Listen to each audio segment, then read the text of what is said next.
Hello guys, welcome back to my channel. As you can see in the picture today, let's start the story of part 2 where Issei was the grandson of the god of the devil Satan. But before we start, please consider subscribe to the channel and give this video a like. Don't forget to check the description for more information. Now let's get into part 2. Issei had been walking home when he felt an eerie presence within a house he had walked by. Turning around, his eyes narrowed when the smell of fresh blood reached his nose. "Greg, do you sense that as well?" Issei asked the dragon. "Yes, I do. It feels as if something inside has already killed all its inhabitants, and is still there.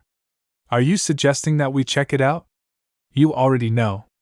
Issei smirked as he ran towards the house. Kicking open the door, the teen observed the amount of gore splattered across the wall. Geez. Someone certainly made a large mess. Walking into the living room, Issei felt a great rage build up within him. He observed the 3 bodies messily crucified to the wall, ridden with cuts and gouges. The signs of torture were obvious, and how that the 3 individuals did not have a fast death. However, it was not the deaths of the adults that angered him, it was the last body that stabbed at his heart. The child, with haunting eyes and brown hair just like his, was staring lifelessly as his mouth was open in an unheard scream. He couldn't have been older than the age of 10, maybe 12. "I'm sorry," Issei whispered to the bodies as he sensed a presence in the other room, attempting an ambush from the back. "Did you do this, exorcist?" The presence stopped moving from being found out. However, he began to laugh manically, adding fuel to Issei's rage. Well, those are some good senses, you shitty devil. And yes, I did. That's what this shitty family deserves for calling on devils."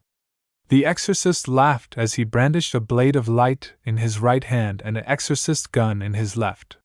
He had white hair and wore the clothes of a priest. "My name's Fried Selzen. What's yours, shithead? Let's have a dance of death together." "My name's Issei Maou, your demise." Issei answered yearly, suddenly turning around, and swung his right fist. Fried was shocked by the speed as he received the backhanded punch to the face, throwing him back against the staircase. Spitting out blood, the stray exorcist grinned madly as he pulled himself up. "I like you, shitty devil. Eat this." Fried began spamming rounds from his exorcist gun, forcing Issei to jump behind a couch to avoid fire. Issei rolled his eyes in exasperation. Even the Ghostbusters weren't close to being this annoying. "Go to hell," Issei shouted back, throwing out a paper talisman which released a substance similar to tear gas. The substance was there to hinder the exorcist's side and cause minor injury, an excellent distraction. Issei used the chance to conjure crimson flames in his left hand, which he formed into a spear, drawing it as hard as possible. The flame spear, however, was met by the light sword. A maddened grin appearing on Issei's face as the exorcist laughed. "So you want to play with swords? Alright, let's dance," Issei said as divine energy began to radiate off him. This time the energy took on a blue-white color as Issei crafted it into a sword. Grinning at the exorcist, Issei dashed forward. They clashed blades, with the exorcist trying to shoot Issei, only for it to be dodged as Issei backhanded the gun away before locking blades again. Issei opted to kick the exorcist in the shin, making the bastard stagger. "Incineration," Issei bellowed, releasing a pulse of white flames. However, the way he'd released them was more akin to an explosion than a flamethrower. However, the exorcist was still grinning, making Issei become more enraged. "I'll kill you, bastard," Issei growled as he clashed swords with the priest again. He's a pretty sloppy swordsman, but with a better weapon or against a normal demon, his fanatical aggression would make up for it. "But I'm no ordinary demon," Issei thought, dropping a flash bomb talisman as he jumped backwards, swinging his sword in the air. The simple action sent a wave of power at the exorcist, who barely dropped to the floor in time. "DSK, you shitty devil. Damn you." Fried spat as he slowly crawled up. Charging at Issei, the exorcist was sent flying back by a front kick. "Arg, I'm going to kill you slowly," Issei said flatly. Fried felt a sense of dread as a sinister aura began to exude from his opponent, giving the stray exorcist chills. "And not just that. I will avenge this family. Fried began to crawl back in terror, as Issei slowly approached him as the man's introduction came to mind. I fucked up. Shit. Shit. Shit. Shit. I will break every single one of your bones. I will gouge your eyes out. I will rip you apart. Fried began to scream when he was trapped against the wall, seeing Issei's slow approach. A dark stain appeared between the stray exorcist's pant legs. With an eerie smile, Issei launched a rapid series of pile drivers to his opponent's face. It made Fried scream harder as the punches landed with sickening crunches and snaps. Feeling bored, Issei decided that it was time to end this pitiful fight. Picking Fried up by the neck, he began to choke the former church warrior with his left hand, cutting off his screams. Scum like you doesn't deserve to live. Issei began chuckling insanely as Fried was forced to look into his eyes, which were filled to the brim with madness. However, the team was interrupted from his work when he heard a voice call out from the other room.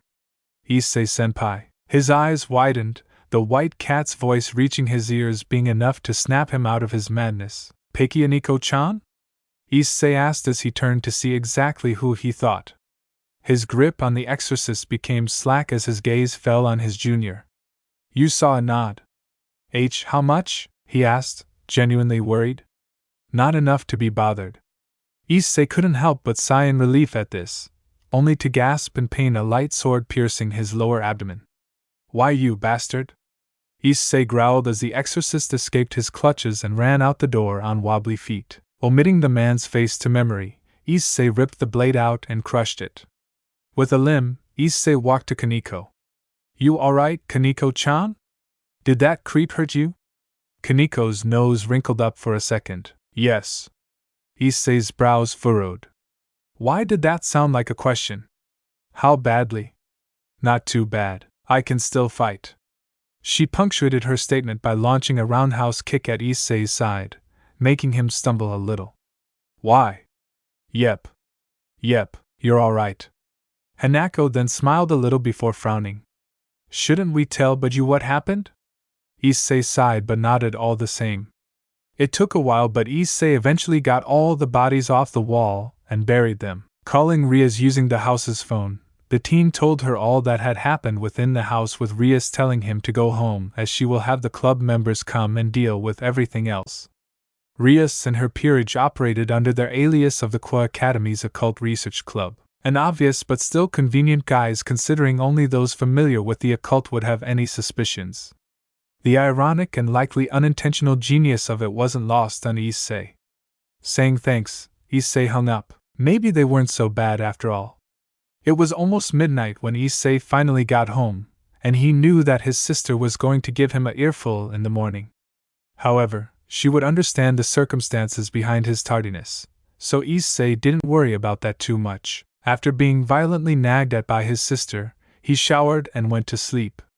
He hoped for a normal day tomorrow. Unfortunately, he woke up in the morning to an irritating sensation.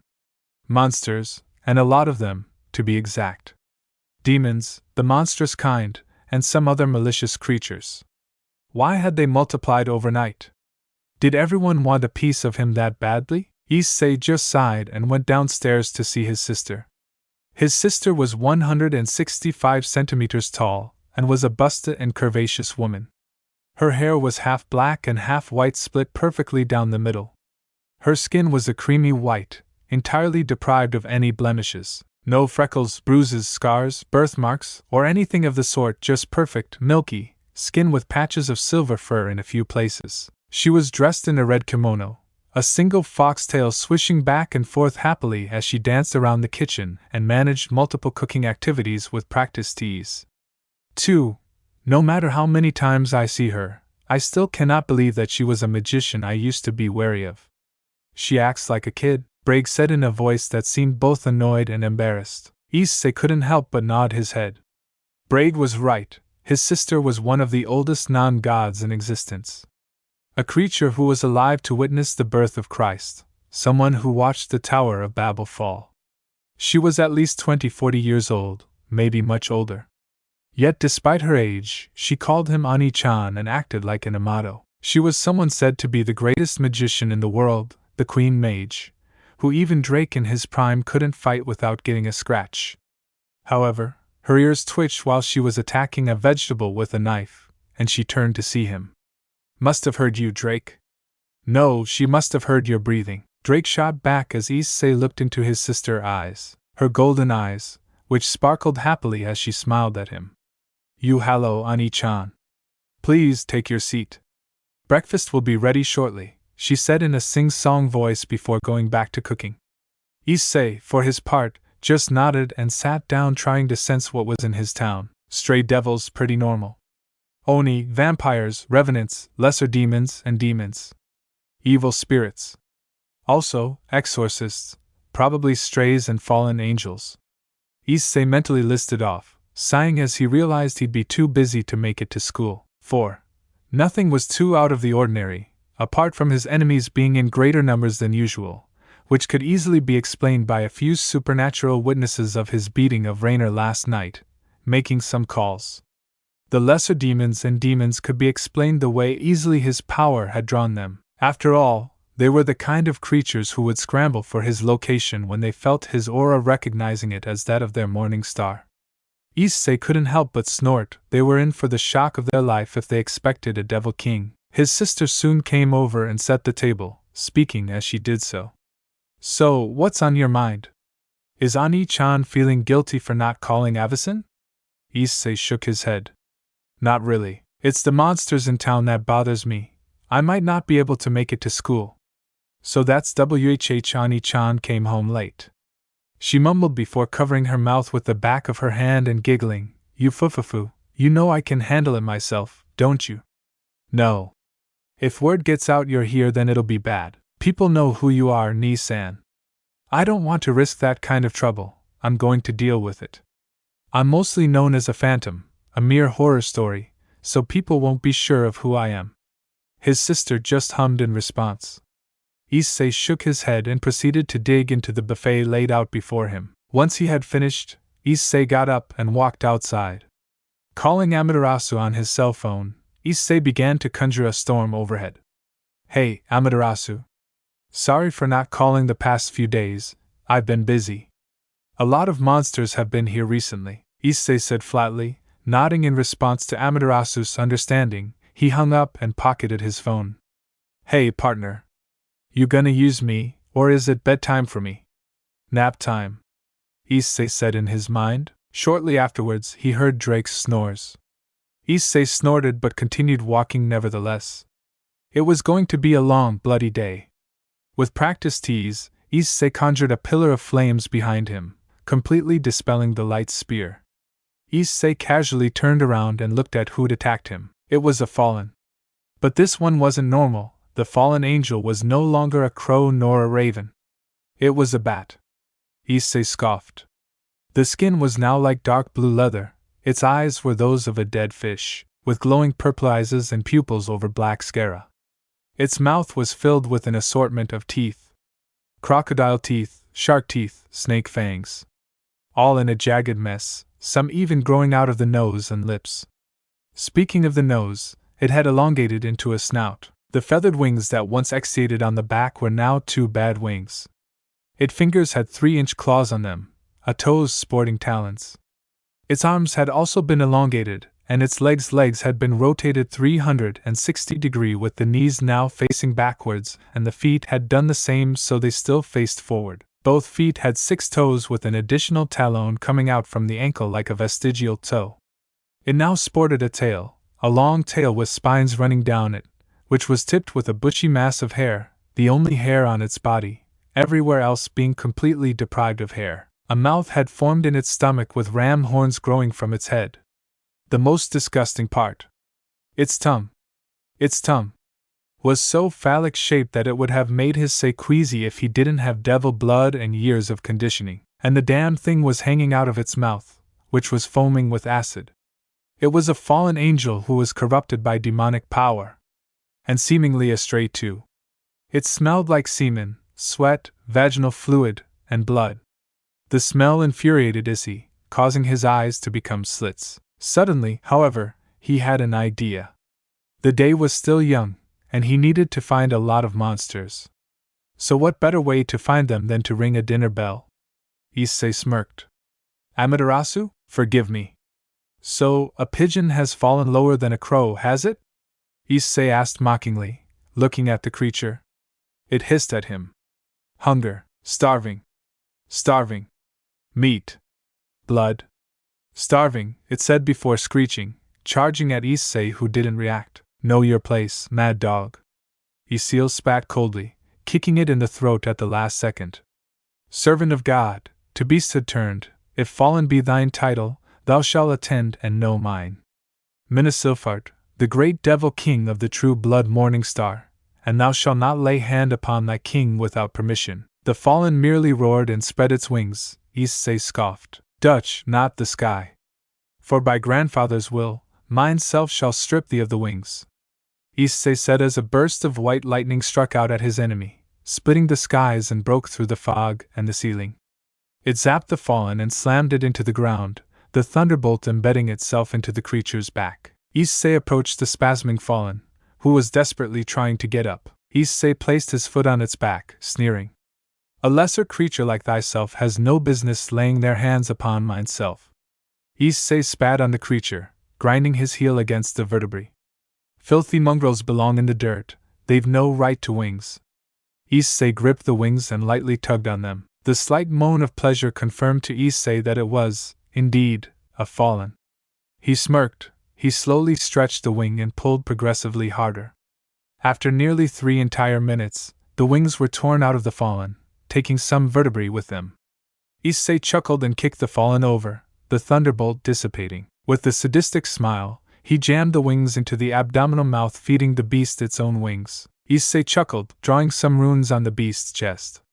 These runes resulted in rings of light binding the creature, keeping it from moving. Issei's grin grew as he reached down and looked into the creature's eyes. They were filled with 5 emotions: hunger, pain, anger, pleasure, and absolute terror. Issei's grin grew in response, poking one of the creature's eyes. You don't need this anymore, right? The ascas reached into the socket and ripped the eyeball out. The creature wailed in agony, bleeding profusely as Issei dropped the eye into the fallen's mouth. The creature greedily swallowed it, lapping up its own blood like it was on the verge of dehydration. Issei grinned madly, unbothered by the blood and acid that pooled at his feet. The Issei said madly, watching the creature eating its own tail like it was the best popsicle in the world. The creature was starved, so starved that it would try to get sex fluids out of its victims before devouring them. It was a monster in the truest sense, and as the creature feasted upon its own flesh, blood, and bone, it let out moans and groans, sounds of pleasure, pain, and contentment, happy to be filling its belly, despite hurting itself in the process. Issei looked back to the wings, which were nearly done being consumed. Issei got up and went to the tail, cutting it off with an energy blade, causing the creature to scream in agony, even while eagerly and greedily eating its own tail. Issei, in his moon-blood-drunk state, couldn't help but laugh in utter sadistic ecstasy. Grinning, he began to peel off the creature's claws, feeding them into the belly mouth. It greedily swallowed, despite them tearing and slicing the skin. It drank the blood too. Issei then started to break off the fingers and toes, one at a time. Each time, the creature thrashed about in vain. Each time, it screamed in pain before moaning in delight. Even when being fed its own fingers into the lower mouth, it moaned happily. Issei's grin was now so large it looked as if it was about to bisect his head. The tail was now finished being eaten and the fallen's head laying in a puddle of its own drool with his eye rolled into the back of its head. You masochistic, he cackled. He then grabbed a leg and tore it off, this time shoving the appendage into the fallen's rectum. The creature in pleasure, and Issei ripped off the other leg, causing its scream of clear ecstasy to grow louder. It was only then that Issei noticed. It had no bulge, his grin somehow grew, tearing his skin slightly. You absolute slut. Just a starving, masochistic whore, aren't you? Despite her severe wounds, the constant feeding had allowed her to regenerate, especially because she did seem to be a more exotic and endangered kind of demon. A succubus that fed off raw emotion, blood, and flesh. The feeding had allowed her to regenerate, much to the devil's delight. Issei chuckled darkly and tore off her arms, feeding them to her before he gripped her horns. You disgusting little mongrel. It's a shame you had to become a rabbit stray. I bet you were a fine pet before, weren't you? He asked with his grin still present. Issei, deciding enough was enough, opted to give her that mercy he'd promised. He ripped the horn out of the skull, taking a piece of the skull with it before he slowly slid the horn into her brain. She squirmed and thrashed under him, despite her binds, as she screamed in pleasure. Issei couldn't help chuckle. The fallen had orgasmed from having her brain pierced. As he hooked her brain on the horn, she screamed even louder. Issei looked down at the corpse, breathing heavily from all the hysterical laughter and shouting, as well as his adrenaline rush wearing off. Slowly, his eyes turned to normal as his sanity came back to him. Issei was bathed in black blood. Slowly, he looked around the warehouse and saw what he expected. More monsters had come, drawn by the sound of screams and the smell of blood. Issei remained stoic, analyzing his enemies. Lesser demons, Oni, ghouls, a new one for this town, vampires, and ravenous. However, Issei was not afraid. He was the prince of devils, after all. Simple monstrosities didn't frighten him in the slightest. Welcome, ladies and not-so-gentle-men, to Purgatory. I'll show you all a true devil. He greeted coldly as crimson flames began to snake around the warehouse, cutting off all escape routes. I am Issei Maou, your tormentor. He said his full name, watching as they all seemed nervous, confused, or angry. Issei didn't care, not at all. Their feelings were irrelevant, their deaths were inevitable. Sensing a presence behind him, Issei jumped and did a backflip mid-air. He saw the blade slicing through the space he occupied microseconds earlier. In the short fraction of a second Issei looked at the creature from above, he saw what it was. It was an odd lesser demon. It was like a skeleton with no lower body, draped in darkness and wielding a scythe. Issei knew what it was, a scythe. A lesser demon made to collect souls for the old devils. The first members of the species were made using bones and vengeful spirits. They were an amalgamation of curses, souls, and dark energy grafted onto a frame of dragon bone that reproduced by infecting mortal bodies. Issei wasn't particularly bothered, however. He just landed on his feet and blasted the enemy with a beam of sunlight. The battle was on. From the left, a vampire wielding only its natural power charged. From the left, an Oni wielding a halberd charged. Raijin no Yora. Issei exclaimed, white lightning striking down to form crude armor over his body. The lightning also spread along the ground, paralyzing the Oni. The vampire jumped backwards. Issei dropped a talisman which exploded like a flashbang, jumping into the air and slicing the air with his hand. The simple action sent out a wave of black lightning that fried, melted, and boiled several Hell Knights lesser demons who used to act as gladiators. The Oni in front of him was incinerated by the attack. Issei threw out another talisman, aiming for a horde of lesser demons, which exploded into holy water. The demons withered away swiftly, bullets flying his way. Issei effortlessly caught them in his left hand, throwing the exorcist bullets at the vampires in the room. Some of the bullets hit home, doing severe internal damage to the vampires. Issei noticed the vampire wielding a demonic sword behind him. He caught the arm holding B sword and swung B vampire over his shoulder, slamming him into the concrete. Issei immediately plunged his hand into the vampire, tearing out its spine, filling it with demonic energy. Issei used the spine as a makeshift stake and drove it through the vampire's heart. It started to crumble to ash with more enemies moving in. This time, they were ghouls. Issei flipped backwards to avoid the swinging of an axe and a sledgehammer, landing in a handstand and kicking both ghouls in the face one leg each. Issei then jumped off the ground using his hands and flipped forward in midair going into a dropkick. Issei readied his leg and blew hellfire as he kicked an Oni into the ground, kicking off of it into a midair backflip and coming down to punch an imp's skull in. Issei immediately rolled to the side using his bare hand to chop off the arm of a raven ant. Issei instantly plunged his other hand into the body, ripping out the intestines before dropping them and kicking the dying raven ant backwards. It caused a few scarecrow demons to fall over. Issei then elbowed a ghoul behind him before quickly spinning around to kick straight through it, splitting it in two. He jumped over a charging baron, minotaur-like demons that served as the former guardians of the demonic nobility, kicking it in the back to knock it to the ground. Issei landed on it and gripped its horn, ripping it off before smashing the horn into the creature's head. Issei lunged for a ghoul, dodging several swings of a katana before he plunged his hands into its chest and tore it in half. Several punches from an oni bounced off Issei's lightning armor, and Issei turned around and kicked the head off the ogre like yokai. Issei landed in a crouch, discharging a wave of concussive energy when he touched the ground. Then he shot forwards before backflipping and kicking a large demon in the chin. This had stunned the demon, and Issei took the large club from the demon, swinging it around to smash the club into the demon's chest. Discarding the club, Issei then rolled to the side, going into a sliding kick to trip a revenant.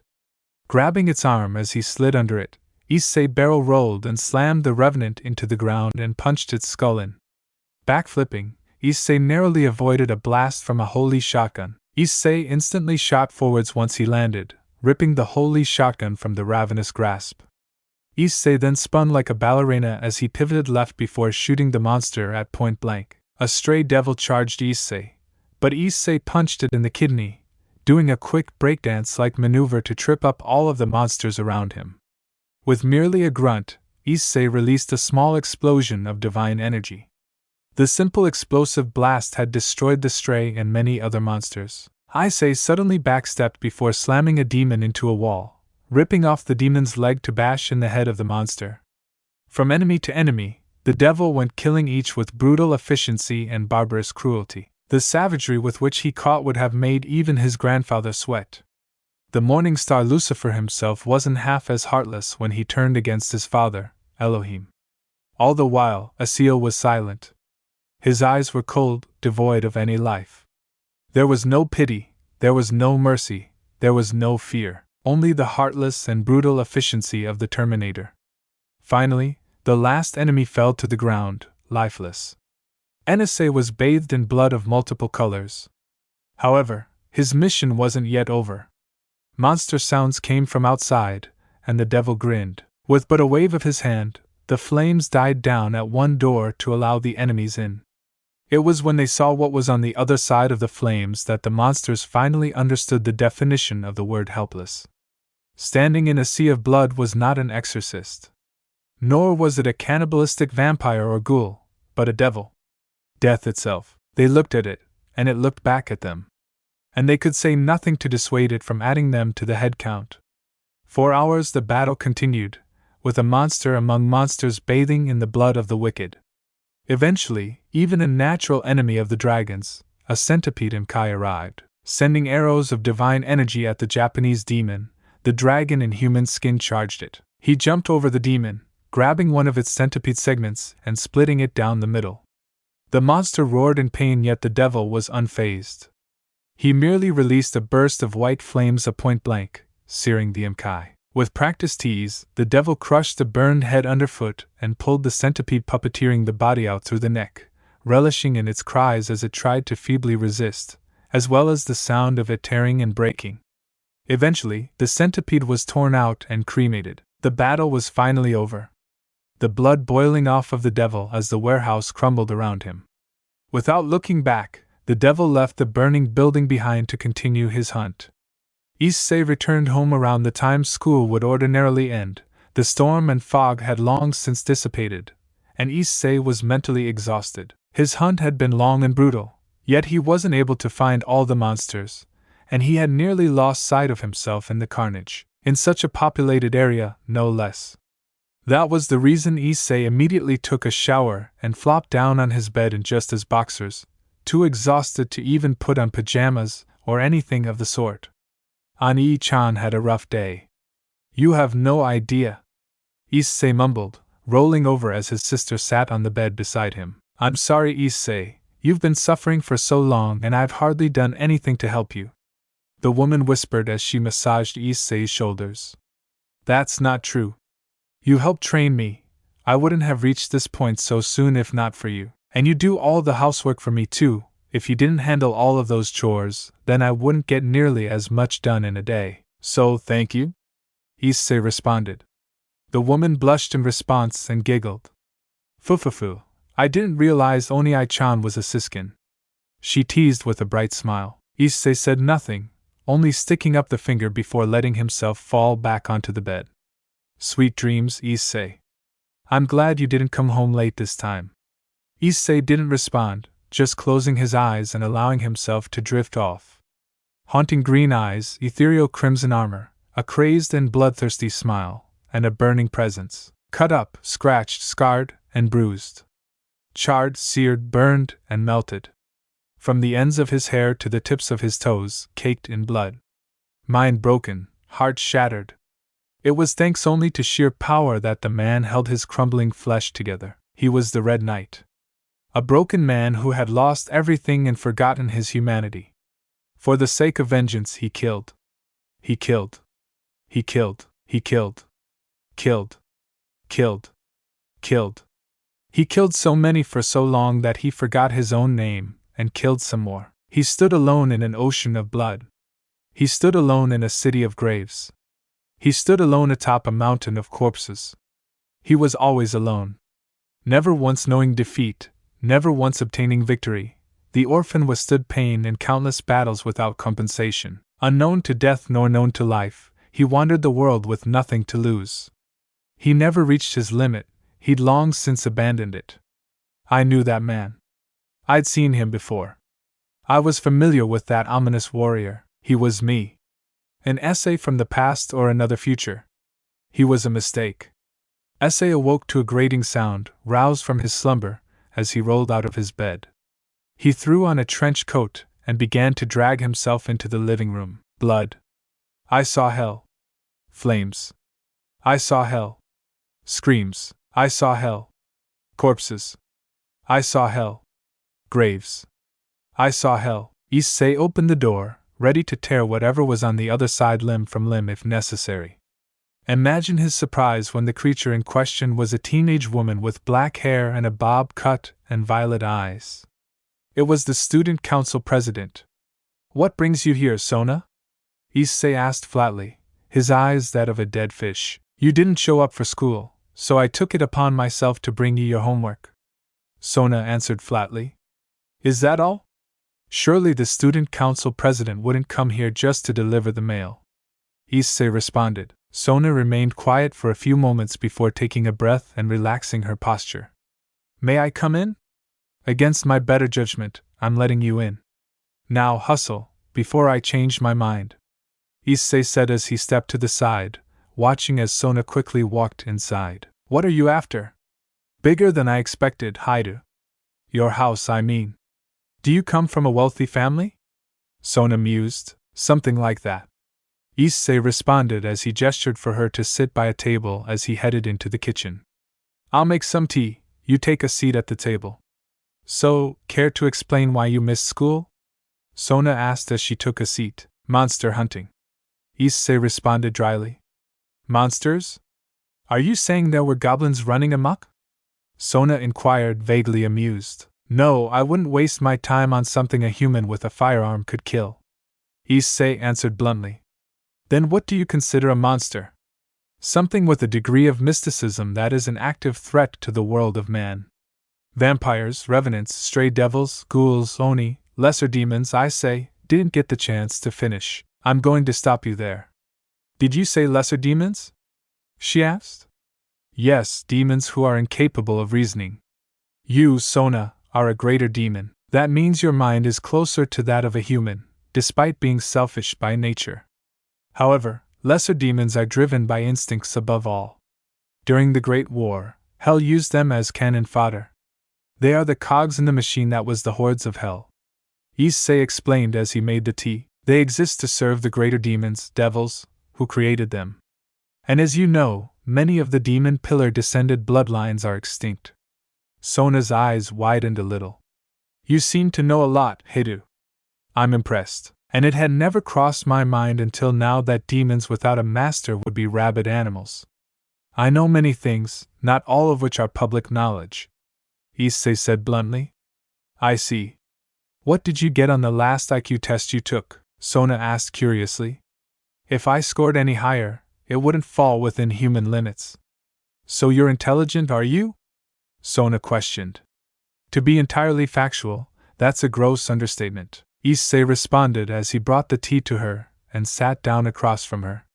Oh, can you calculate equations with degrees of infinity? Sona asked. At that, some life appeared in Issei's eyes. Try me, Ice Queen. Aleph null times pi to the power of Gugal over omega times infinity squared. Omega plus Gugal over epsilon naught to the power of Aleph null. In other words, the magical formula for creating self-contained ephemeral microcosmos phantasms. Responded with a savage grin. Omega over 0 to the power of Gagaplex times the cubic root of epsilon naught. Sona fired back. I over 0 divided by Gugal to the 13th, the formula for creating souls. Issei answered instantly, still grinning. Well, it seems your intelligence is no bluff. Sona said. Really? I didn't notice. Issei replied sarcastically. I do. Judging by your knowledge of the supernatural and inhumane mathematics, I'd hazard a guess that you're quite powerful. Would you mind telling why you sought it? Sona asked. Do reasons? To protect my loved ones and Morning Star.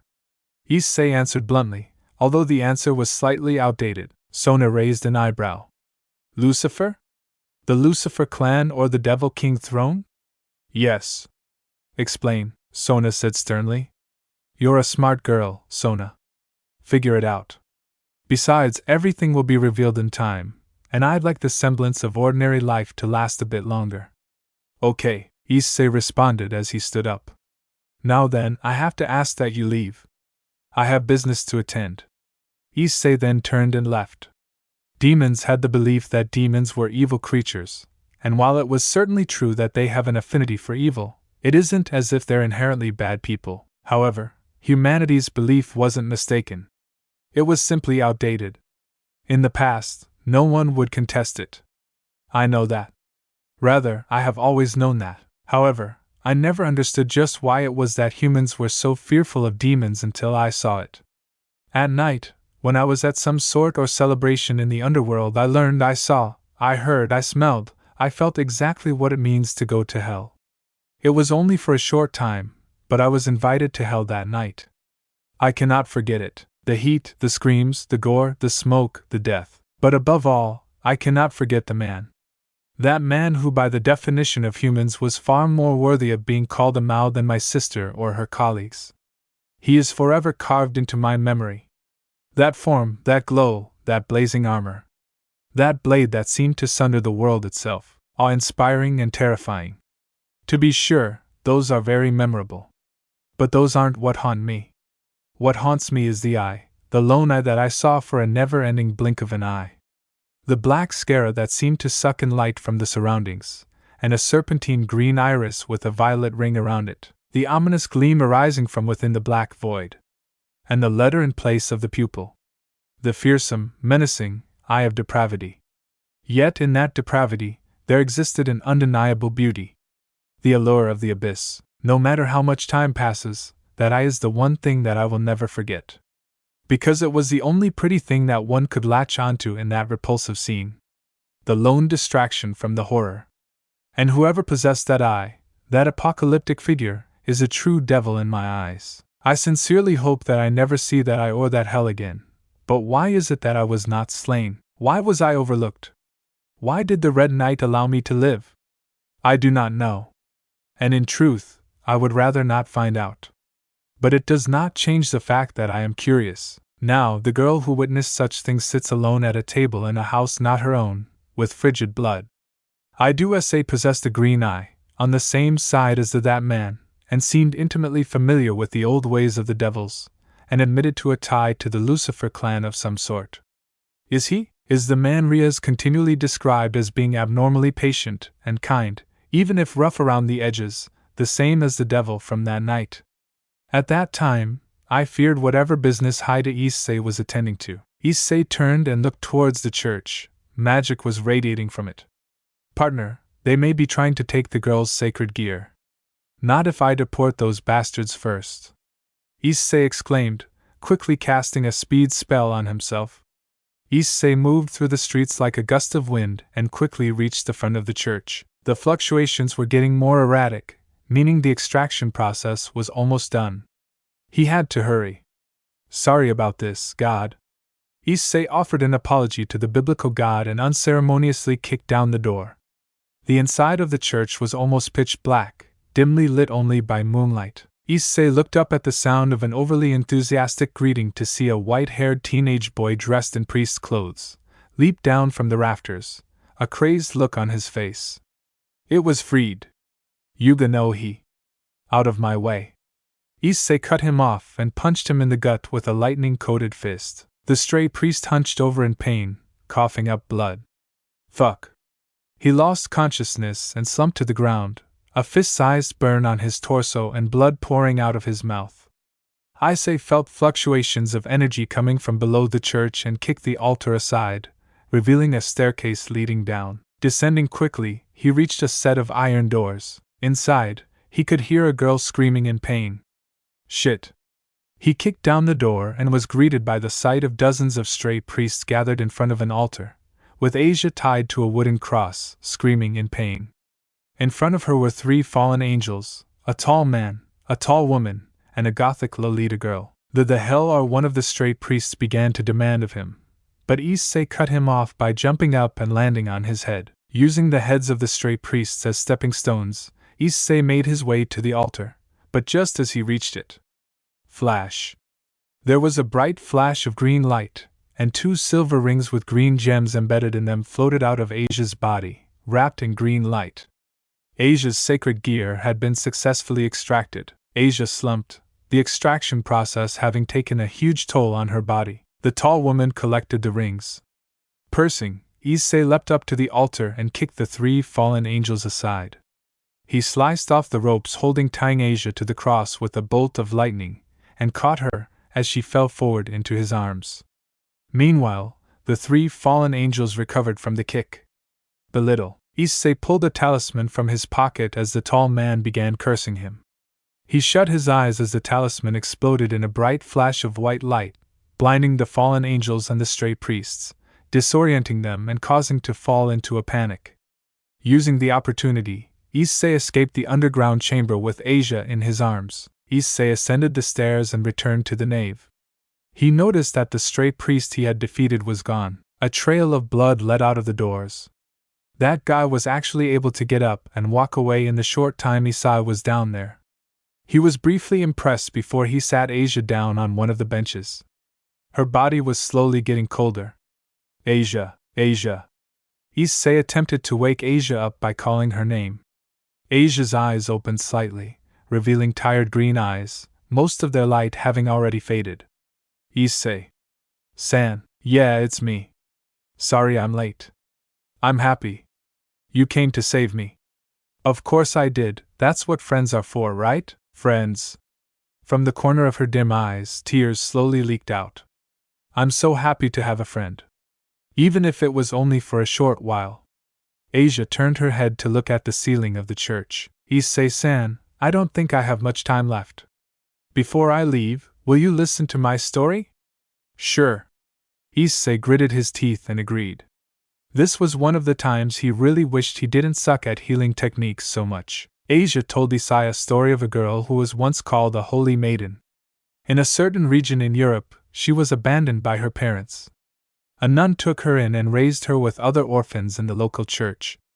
The girl, having grown up a faithful believer in the biblical God, discovered a wonderful power granted to her by her Lord at the age of 8. Using her wondrous healing power, she healed a wounded puppy she found, and her act was witnessed by a member of the Catholic Church. From there, her life changed. She was brought to the Catholic Church, and was praised as a holy maiden for her power. She used her powers to heal many believers, who were told that power was a gift from their Lord. Rumors begot more rumors, becoming more outlandish with each one, and she became known as a holy maiden, all without her consent. But she didn't mind. The members of the church were always kind to her, and she liked healing people to begin with. She was happy that her power could be of use, and thanked her Lord for granting that power to her. But she was also lonely. In the Catholic Church, she didn't have any friends that she could open up to. Everyone around her treated her nicely, but also kept her at a distance, not willing to be her friend, and even she could understand the reason. None of them ever saw her as a fellow human being, but as a creature that could heal them. Then, one day, everything changed again. There happened to be a wounded devil nearby. She couldn't ignore it because it was in her nature to heal anyone who was injured, even if they were her enemies. And so she healed him. But that act was witnessed by a member of the church, who informed the higher-ups. Needless to say, they were mortified. There were other people who possessed the power of healing as well, but none of them could heal devils. The higher-ups believed it was only logical that the power of healing granted by God could not heal fallen angels or devils. However, there was a similar incident in the past, where there was someone who could heal even the fallen angels and devils who had fallen out of God's grace. But that power was feared as the power of a witch. And so, the girl was branded as a heretic. The girl who had been praised as a holy maiden suddenly fell from grace and was feared as a witch, and was thus thrown out of the church. With nowhere left to go, she had no choice but to join the Grigori, where she received the protection of the fallen angels. But even then, she never forgot to pray to her Lord, nor did she forget to thank him. But even so, she was abandoned. God did not save her.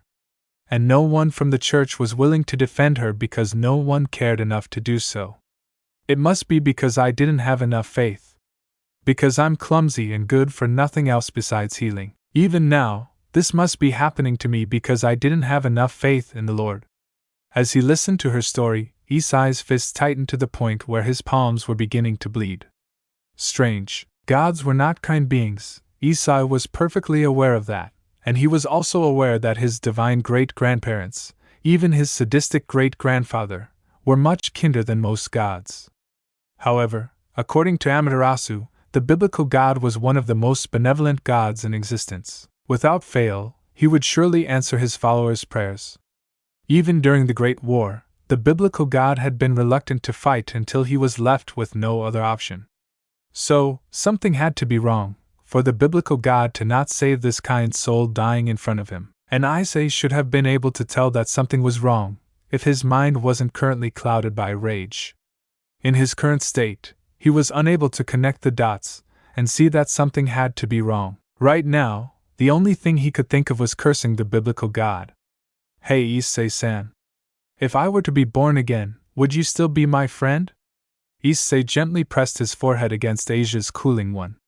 You don't have to worry about that. Someone as kind as you will surely ascend to heaven. And if you are reborn, that's even less reason to worry. I'll still be your friend. So rest easy. By the time you wake up again, the world will surely be a kinder place. Asia smiled. Even as she was dying, her smile was still radiant. Thank you? Asia whispered and closed her eyes. Issei felt her life force fade and her pulse stop. She was gone. Bam! The floor behind him exploded as the 3 fallen angels blasted through, followed by the stray priests. There you are, you damn brat. You're gonna pay for that. The male fallen angel growled at him. Then, he saw Asia's body lying on the bench. Oh, so the bitch is dead, good riddance. Her sacred gear was the only thing she was good for. Oh, did you come all the way here just to play hero? Too bad for you, you were a bit too late. Issei's eye twitched when the fallen angels and the stray priests behind him burst into manic laughter. Issei stood up, slowly, as an ominous black glow surrounded his body. You know, I was actually going to leave you 3 idiots alone even after the other one's pathetic attempt to kill me. What? You're the sacred gear brat that Rainer was sent to kill, the gothic Lolita fallen angel exclaimed, but Issei ignored her. But now, Issei slowly turned around, and the fallen angels and stray priests froze in place when they saw the malevolence in his eyes. They've really gone and pissed me off. At that point, Issei's body was coated in black flames that even the fallen angels, as arrogant as they were certain would kill them instantly. As they tried to escape, Issei snapped his fingers. Immediately, a barrier surrounded the church. The fallen angels crashed into the barrier as they flew through the shattered windows and fell back down to the ground. It's no use. Even though this barrier is low level by my standards, trash like you have no hope of breaking through it before I kill you. Issei took slow steps towards them, black fire trailing behind him, but not burning anything, not even the wooden structure of the church. I guess it's fortunate Asia's already passed on. She won't have to see this. The burst of horrific, dreadful, black aura sent the fallen angels and the stray priests to their knees, barely to raise their heads enough to see the boy. No, the monster standing before them. As they looked into his eyes, they felt as if they were sinking into a deep abyss, utterly devoid of light. Blood began to pour from several stray priests' eyes, mouth, nose, ears, and even in us. Scream all you want, cry all you want, beg all you want. No one is coming to save you. Not your masters, not your comrades, and most certainly not God. Limbs and appendages contorted at unnatural angles, snapping bones like toothpicks and rendering limbs useless. Yet no necks were snapped. El hath no torment greater than mine. The black flames wrapped themselves into the shape of blazing black claws around Issei's forearms. Prepare yourselves, I won't grant you an easy death. I'll strip you of every last shred of dignity, pride, and hope you have. You will suffer at my hands like Asia did at yours, and then you will die like dogs at my feet. With those final words, Issei leapt at his victims, claws outstretched like a demon of old. Pained, fearful, and hopeless screams filled the night, but no one would save them from the wrath of the devil tearing through them. Rias and her peerage arrived at what appeared to be a scene from the ninth circle of hell itself. She was aware that a sacred gear-bearing nun had walked into town the other day. The only church in town was abandoned and occupied by fallen angels, so she figured that the nun was astray. She wasn't expecting said nun to meet to say of all people, but heaved a sigh of relief when he simply escorted her to the church without starting a fight. She didn't fancy her territory becoming ground zero for the next great war. Then, the night of the next day, she sensed a surge of energy coming from the church and panicked when she felt Issei moving at incredible speed towards it. For a few moments, all was quiet as the surges of energy ended. Then there was a gigantic burst of malicious energy that sent Rias down to her knees. She recovered and contacted the rest of her peerage, and they headed for the church, struggling against the malice that grew stronger the closer they were to the church. They finally got to the top of the hill where the church was built, almost dead on their feet from the effort it took to get there, and froze in terror at the scene in front of them. The church was engulfed in ominous black flames. No, engulfed was the wrong word, as the flames were not burning the church itself. The flames were simply spewing out of every opening, wrapping themselves around the building, but not actually burning the building itself. Rias noted that there was a powerful barrier surrounding the church, one that she could not break easily, not even with the power of destruction. But at the same time, the barrier felt sloppy, as though it had been hastily cast without any preparation beforehand. But what terrified them the most were the screams. Sweet Satan, those screams! Rias was no stranger to screams of pain. She had killed several stray devils before, not to mention the few fallen angels here and they're unlucky enough to cross her path, but these screams were on a completely different level. Someone, please save me. Why? Why won't these flames go out? It hurts, it hurts, it hurts. What happened to my eyes? Why can't I hear a Nemo? Ah, my arms! The sheer pain, fear, and despair she heard in those screams terrified even a high-class devil like her. She wondered just what had happened. The church doors burst open and a male fallen angel, though one had to look really hard to tell, engulfed in the black flames, his skin blistering and melting to reveal his innards, flew out and crashed into a barrier.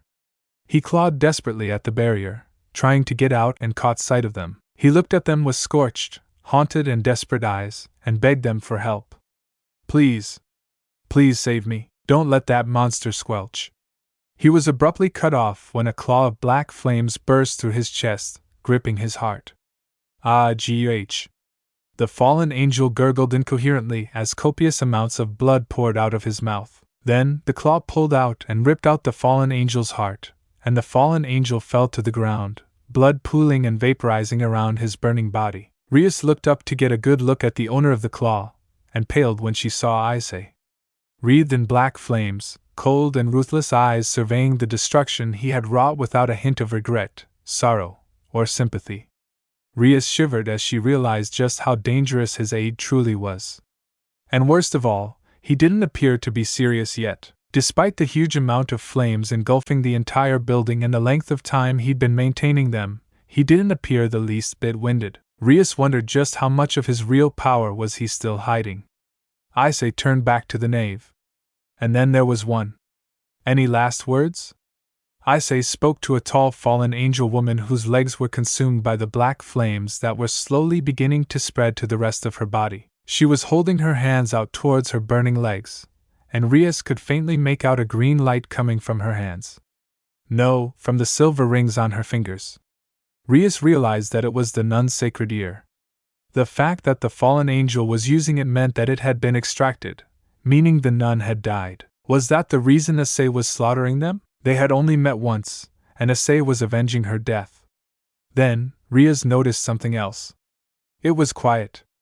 Not completely silent, she could hear the leaves of nearby trees rustling in the wind, the black flames crackling, but the most prominent sound, the screaming, had stopped, and Rias knew why. Everyone else was dead, incinerated by the black flames until not even ashes remained. The night was almost serene without all the screaming, though the image was still somewhat soiled by the black flames and the few splashes of blood here and there that weren't close enough to the flames to be vaporized. Why? This sacred gear is supposed to heal any wound, so why won't it heal my legs? The fallen angel, her face filled with fear and despair, screamed. Rias realized that she was right. Even though she was using the healing power of the sacred gear, none of her wounds were healing. It's working. If you weren't using that sacred gear's power, you'd have been ashes minutes ago. The fact that you're still suffering proves that the gear is working, just not fast enough to overcome my flames. Issei slowly started walking towards her with an impassive look on his face. I'll ask you again, any last words? Wait. What is it you want? I'll give you anything you want, so please, just spare me. The fallen angel, stripped of her pride, begged pathetically for her life. Issei paused in his steps, and if Rias could see his face, she would be able to see that he had an eyebrow raised. Really? Then bring Asia back to life. The fallen angel froze at the impossible request. I can't do that, she admitted in a quiet voice. I see. Issei raised his hand, and the black flames in the area gathered and formed a giant black fireball. Wait. I can't do that, but I can find someone who looks like her to replace her. You're useless to me. Die. Issei coldly cut her off and threw the fireball at her. Without any time to even scream, the fallen angel was erased from the mortal plane with no trace left behind. The black flames vanished, having burned only the stray priests and the fallen angels. If it weren't for the few splashes of blood here and there, it would be impossible to tell that this had just been the scene of a one-sided massacre. The barrier around the church vanished, and the oppressive aura around Issei faded away. Brip! Rias blinked when a droplet of water gently touched her nose. She looked up to see that black clouds had gathered overhead and rain was beginning to fall. The rain washed away the remaining droplets of blood, completely erasing any trace of the earlier bloodshed. Rias looked back at the church to see Issei walking out with a body in his arms. A girl a bit younger than herself, with blonde hair and beautiful smooth skin. Rias had to admit, the girl was quite pretty. Rias noticed 2 silver rings on the middle finger of each hand. Hadu must have retrieved her sacred gears. For the first time since they arrived caught sight of them, and his eyes narrowed. Is there a reason you're here, Rias Gremory? From his tone, Rias knew he wasn't in a good mood and so she treaded lightly. We felt the fallen angels making their move, so we came to investigate. Though, it looks like you beat us here. Humph, I was still too late to save Asia though. And you revive her? Rias asked. She knew he was capable of many things, so it didn't seem too much of a stretch for him to be able to revive the dead. If I could, I would have already done it. I suck at healing magic. Issei admitted, walking past her without another word. What do you intend to do with her body? Give her a proper burial, don't be so hasty. I still have this, you know. Rias took out her remaining bishop piece and waved it in the air. Issei's eyes sharpened and Rias wondered if she had just signed her own death warrant. Then his eyes softened and he grimaced slightly before setting the nun's body down on the ground and turning around. Hurry up. Rias blinked at his consent before shaking her head and placing the bishop piece on the nun's chest. I'll need her name for the process. Asia Argento. In the name of Rios Gremory, I command you, Asia Argento, I bring you back to this earth, as a newly reincarnated devil. You, my bishop, rejoice in your new life. The bishop piece sank into Asia Argento's chest. For a few moments there was silence. Then Asia's eyes opened and she sat up looking around in a daze. Then she caught sight of Issei. Issei-san? Yeah, it's me. But I have monsters to hunt, so I can't stay. Sorry, Issei responded with a softer gaze than she'd ever seen on him. Oh, yeah? So, see you later. Issei made to leave, but paused in his tracks. Rias Gremory, I'll definitely find a way to repay you. Then, without waiting for a response, Issei disappeared from sight in a flash of crimson lightning. Rias stared at the spot that he had just vacated and giggled. He really is at Sunir. More of Issei's past is revealed, and it seems he may have finally bitten off more than he can chew. What will become of the Sekiryuutei? Issei had just finished school for the day and was heading to meet up with Kiba. However, something got in the way. It was Asia. Oh, hey Asia, he patted her head gently, causing her to blush lightly. Arias Butcho W wants to see you, she said shyly. Issei smiled. Alright, let's go see what it's all about. Hi. Asia agreed happily as they made their way to the Occult Research Club. Issei was standing in front of the whole peerage of Rios Gremory. Everyone, with the exception of Asia, was wary and a little afraid of the person in front of them, though they sometimes wondered why, since the young man in front of them would occasionally absent-mindedly stare at a butterfly like a 3-year-old. To his defense, when nobody in the room has enough courage to talk to you, it's easy to get distracted by things like a butterfly in front of a window. So Issei, I guess that you have a sacred ear. After yesterday, it's pretty much obvious. Rias trailed off at the end of her sentence when she noticed Issei was staring out of the window and completely ignoring her. She gained a tick mark and wanted to say something when her queen took a cup of tea and gave it to the boy. Here, Ise-kun. Thank you, Akino-senpai, said girl who giggled and walked back to the side of her king. Yufufu, he didn't ignore me. That gave the redid a second tick mark. Issei, since when did you call Akino by her first name? When the answer since before school today came, her right eye started to twitch. Her queen decided to explain it to her best friend. When I told Ice-kun that we want to discuss something after school, I told him that it was alright to call me Akino. So Rias, what did you want to discuss? The twitching got stronger after another yufufu from behind her. We wanted to go to the familiar forest to get Asia-chan a familiar, and we wondered if you want to come too. Familiar? You say? Yes, Ice-kun, a familiar? Akino confirmed. At this confirmation, Issei's eyes began to slowly take on a distant and haunted appearance. A faint green light shined from within green and red dead fish eyes. An ominous and oppressive aura began to radiate from him. Familiar? Yes, that's right. I had a familiar. The image of the clubhouse had faded away in favor of a woman's face. She had purple hair and light purple eyes, with square pupils, with glasses covering them.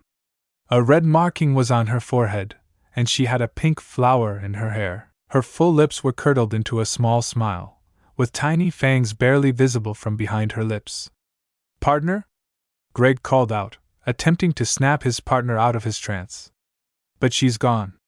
I failed. The image of a silhouette fading into glowing dust came to mind. Partner.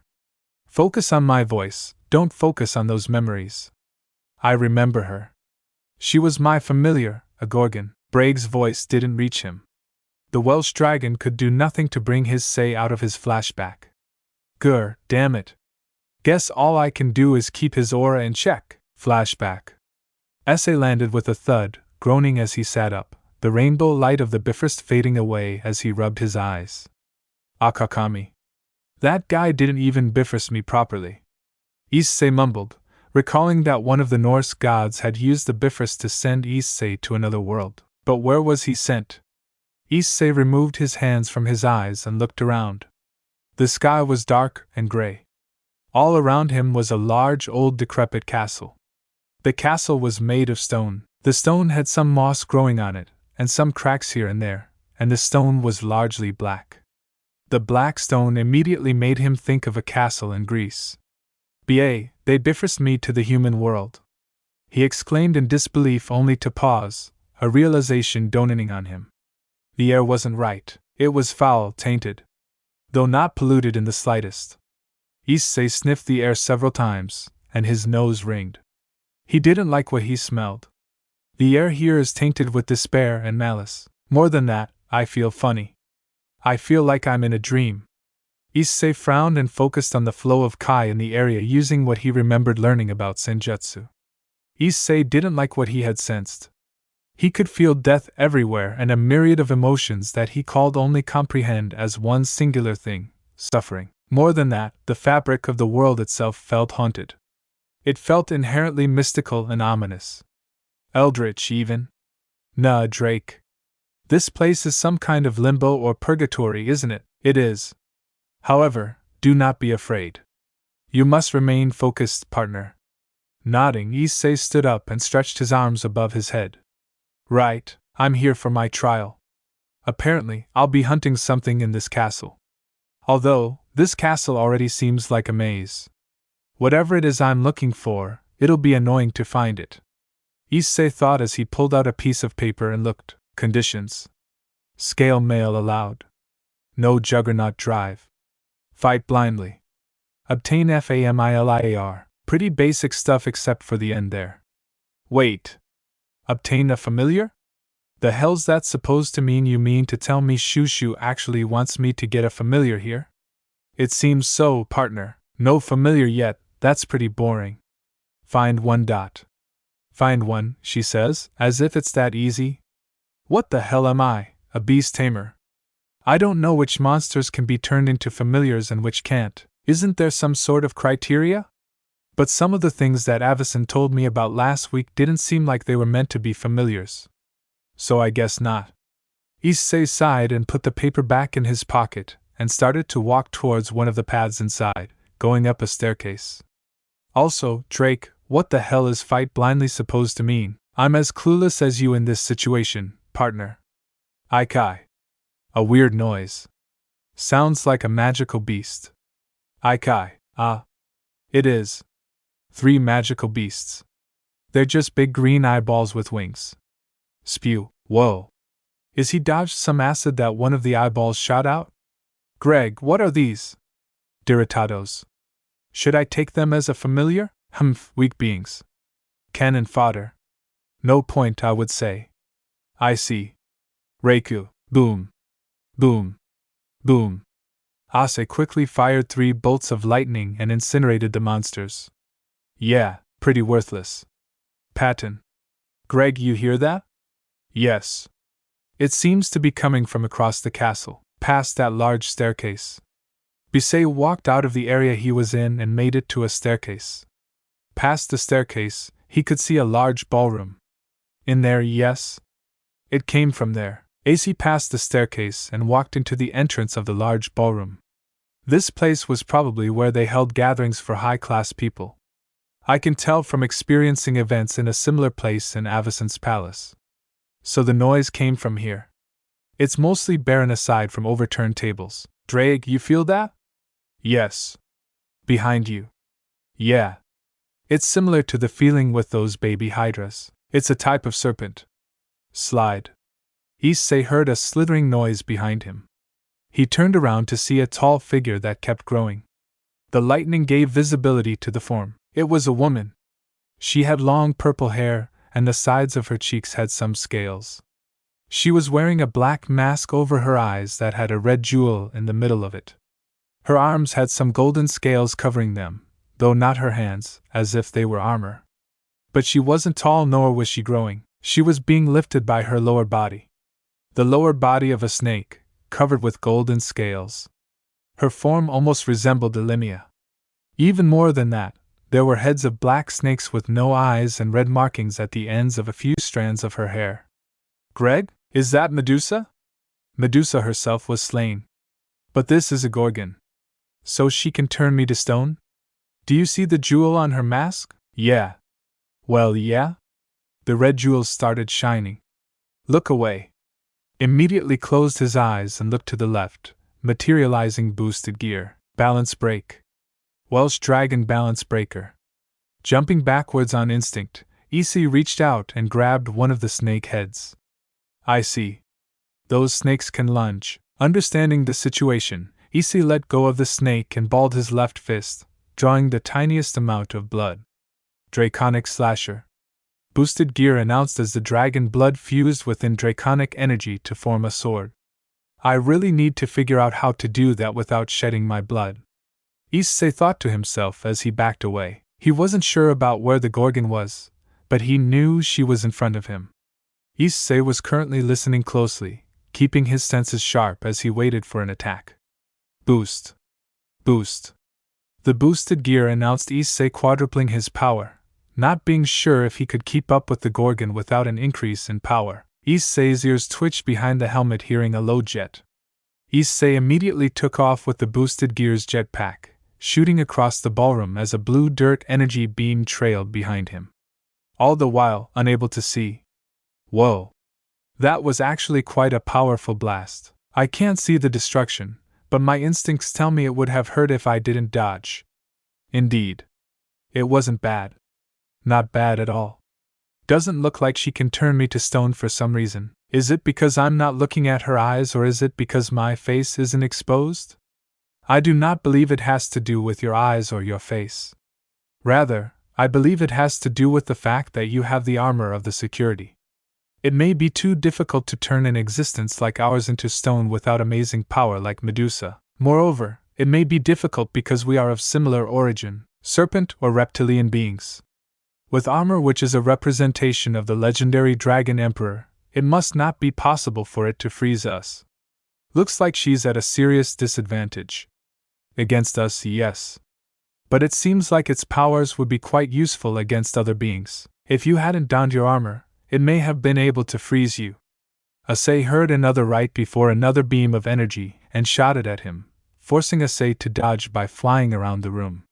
Based on this power, she's actually a bit above high-class devils. I was right to boost back there. She's got a lot of bite to her attacks. In terms of raw power, I'm not quite at that level without boosting. Drake, you thinking what I'm thinking? It seems obvious, no?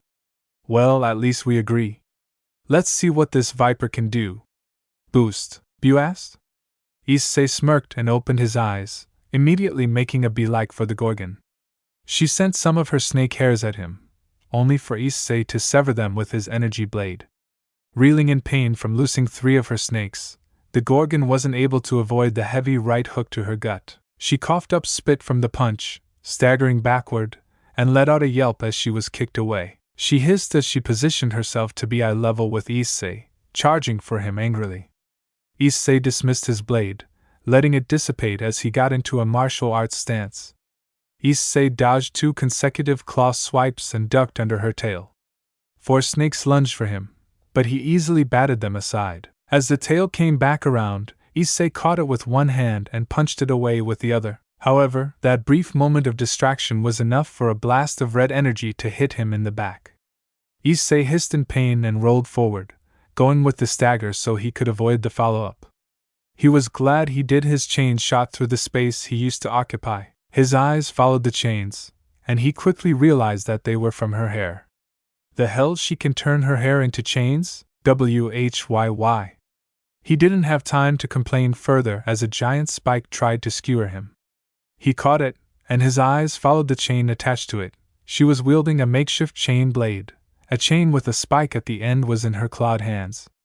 She growled and swung another at him. Issei batted the chain aside, only for her to roll with it. She spun with the chain, coming at him from the other side. He ducked underneath of it, only to be nailed by 5 separate chains.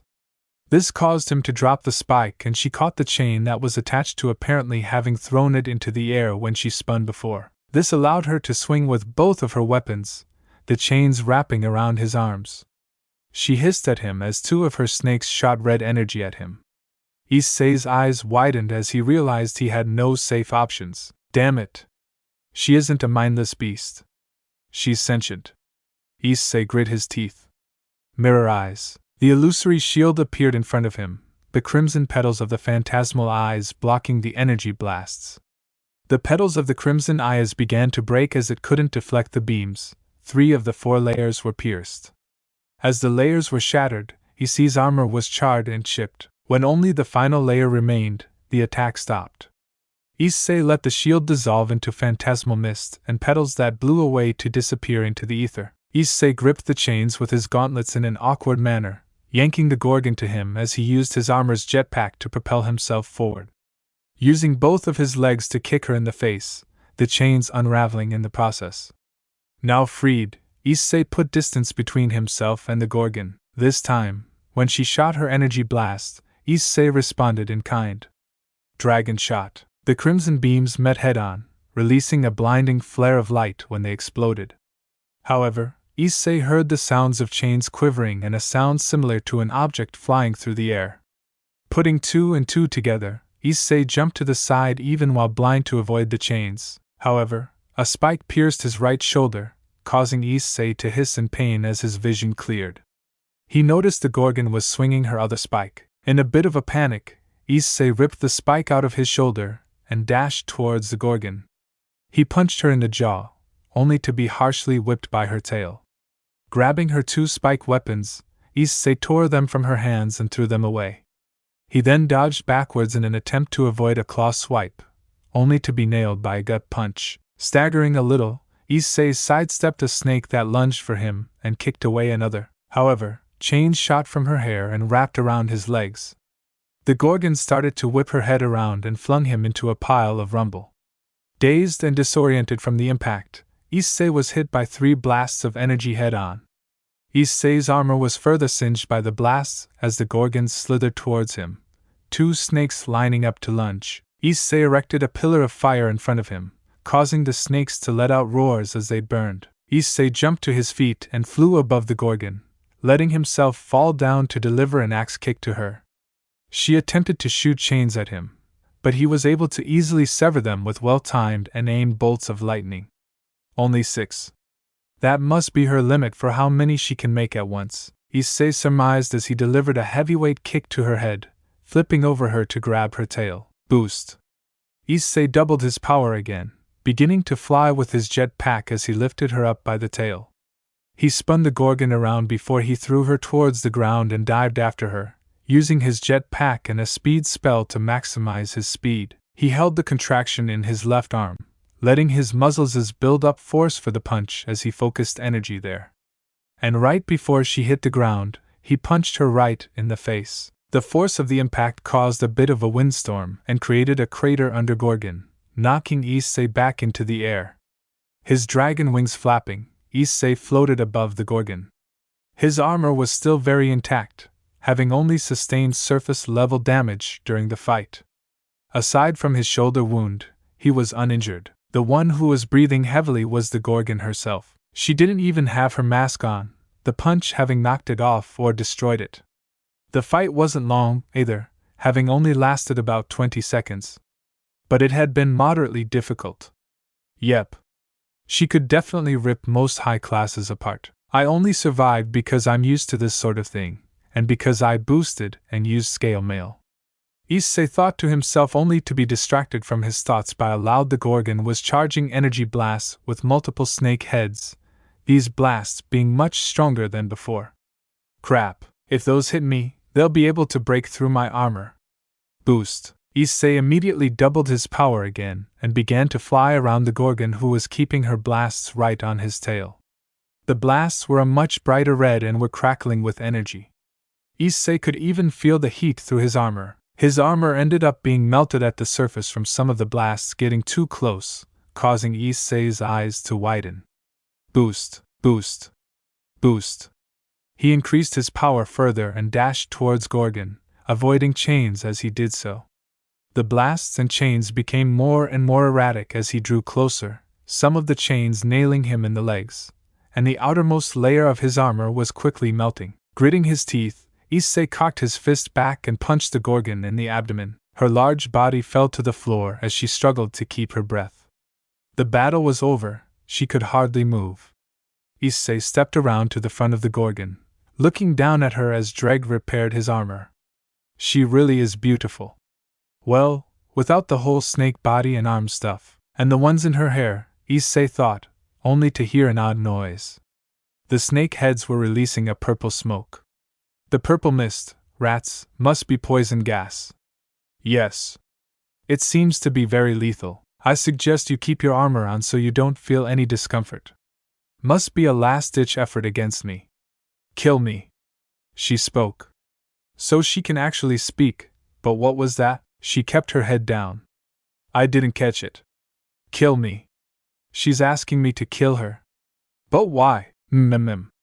Well, you have already defeated her. She sees no chance of victory. It was essentially just fighting to survive, nothing more. In that case, now that it cannot defeat you, it can assume no other outcome than death. So you mean she's resigned herself to death then? It seems so. You said she's not fulfilling any purpose. Nobody ever comes around here, and the only inhabitants to this castle are other beasts.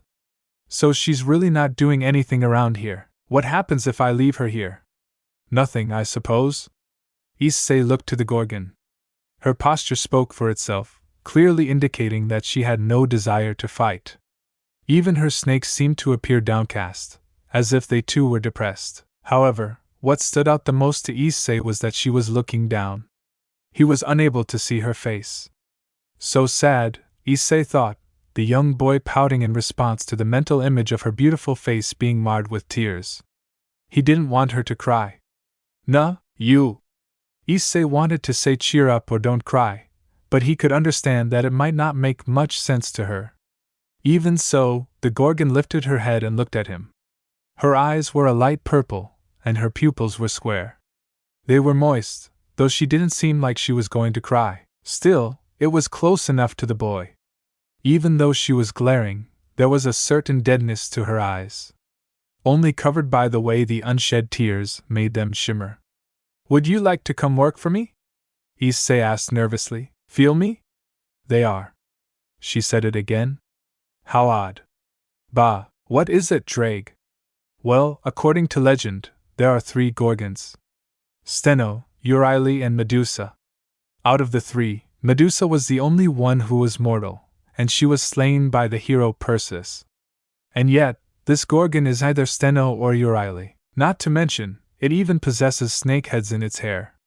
That was something unique to Medusa because she was cursed by Athena for fornicating with Poseidon. So then why does this one have them? Its aura is odd as well. It's a mixture of serene and chaotic, and her appearance as well. A beautiful woman with qualities that don't align with the legend. Could this be another Gorgon altogether?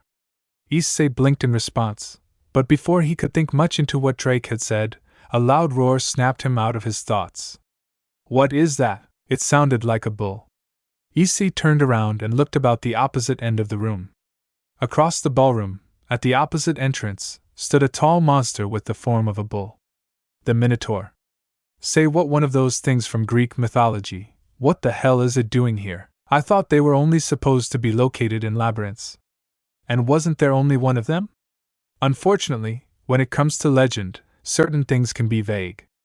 The classification for a labyrinth can be quite broad.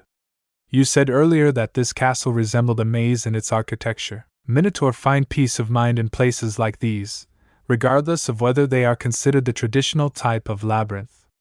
Also, there are many Minotaur. Any information suggesting otherwise is simply incorrect.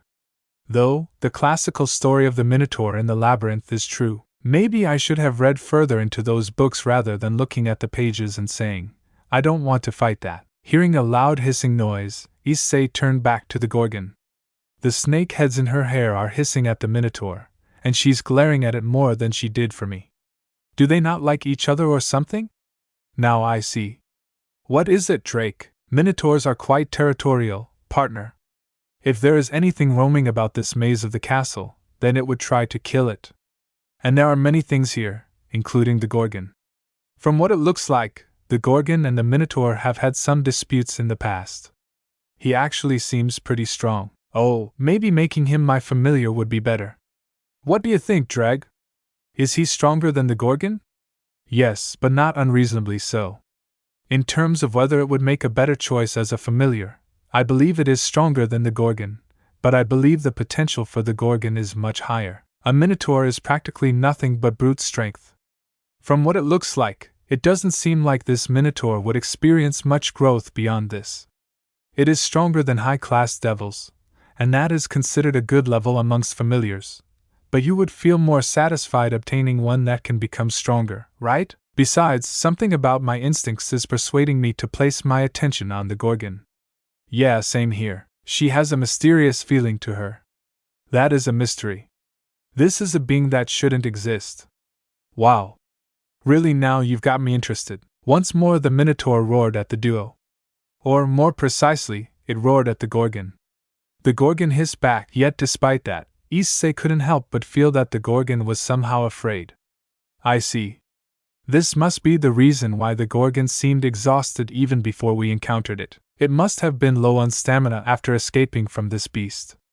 This response is similar to a cornered animal after all. That must be the familiar feeling you're getting. I'm sure you've seen a similar reaction in canines. She's afraid this thing is gonna kill her even though she asked to die. Merely because it resigned its life, it does not mean it wishes to die. It may just mean that it saw no other option. Dying without a purpose would seem better than dying for what could possibly be an evil or cruel master. But if she's so afraid to die, then why offer her life? Why not just ask to be spared? I said it before, partner. It is fulfilling no purpose. It is only fighting to survive. Unlike the other monsters in this place, this Gorgon is not a mindless beast. It is aware of everything that happens around it. I would assume that even though it is afraid to die, it recognizes its own hollow existence. It is essentially something with nothing to live for. The Gorgon continued hissing at the Minotaur as the Welsh dragon and Sekiryuutei continued their mental conversation. The Gorgon's glare, while intimidating, also made the incredibly naive and compassionate Sekiryuutei sad. The lifelessness in her glare from before, that emptiness, it pulled at Issei's heartstrings. To him, that glare wasn't a threat. It was a cry for help. The hissing abruptly stopped, the Gorgon's line of sight blocked as Issei stepped in front of her. The Minotaur growled and roared at Issei. What? You telling me to move? The Minotaur huffed at him. Issei glanced back down at the confused Gorgon and gave a thumbs up. Too bad, I don't wanna. The Minotaur charged down the ballroom and Issei reciprocated its charge with his own. His fist collided with the Minotaur's snout. He then grabbed the Minotaur's face and slammed it into the ground. Greg, what's the best way to kill this thing? Depends. Do you want to impress the Gorgon or do you want the easiest way to kill it? Impress the Gorgon. Right. In that case, the old-fashioned way. Dumping back to avoid the Minotaur's headbutt, Issei waited for the bull to get back on its feet. Issei charged to the bull, reinforcing his armor with runes as he proceeded to exchange blows with the Minotaur. Issei didn't bother to block, instead opting to trade attacks with the beast. He met the creature's fist with his own, aiming a knee for its gut. The Minotaur powered through it and attempted to headbutt him, but Issei sent a haymaker to its jaw to deflect the blow.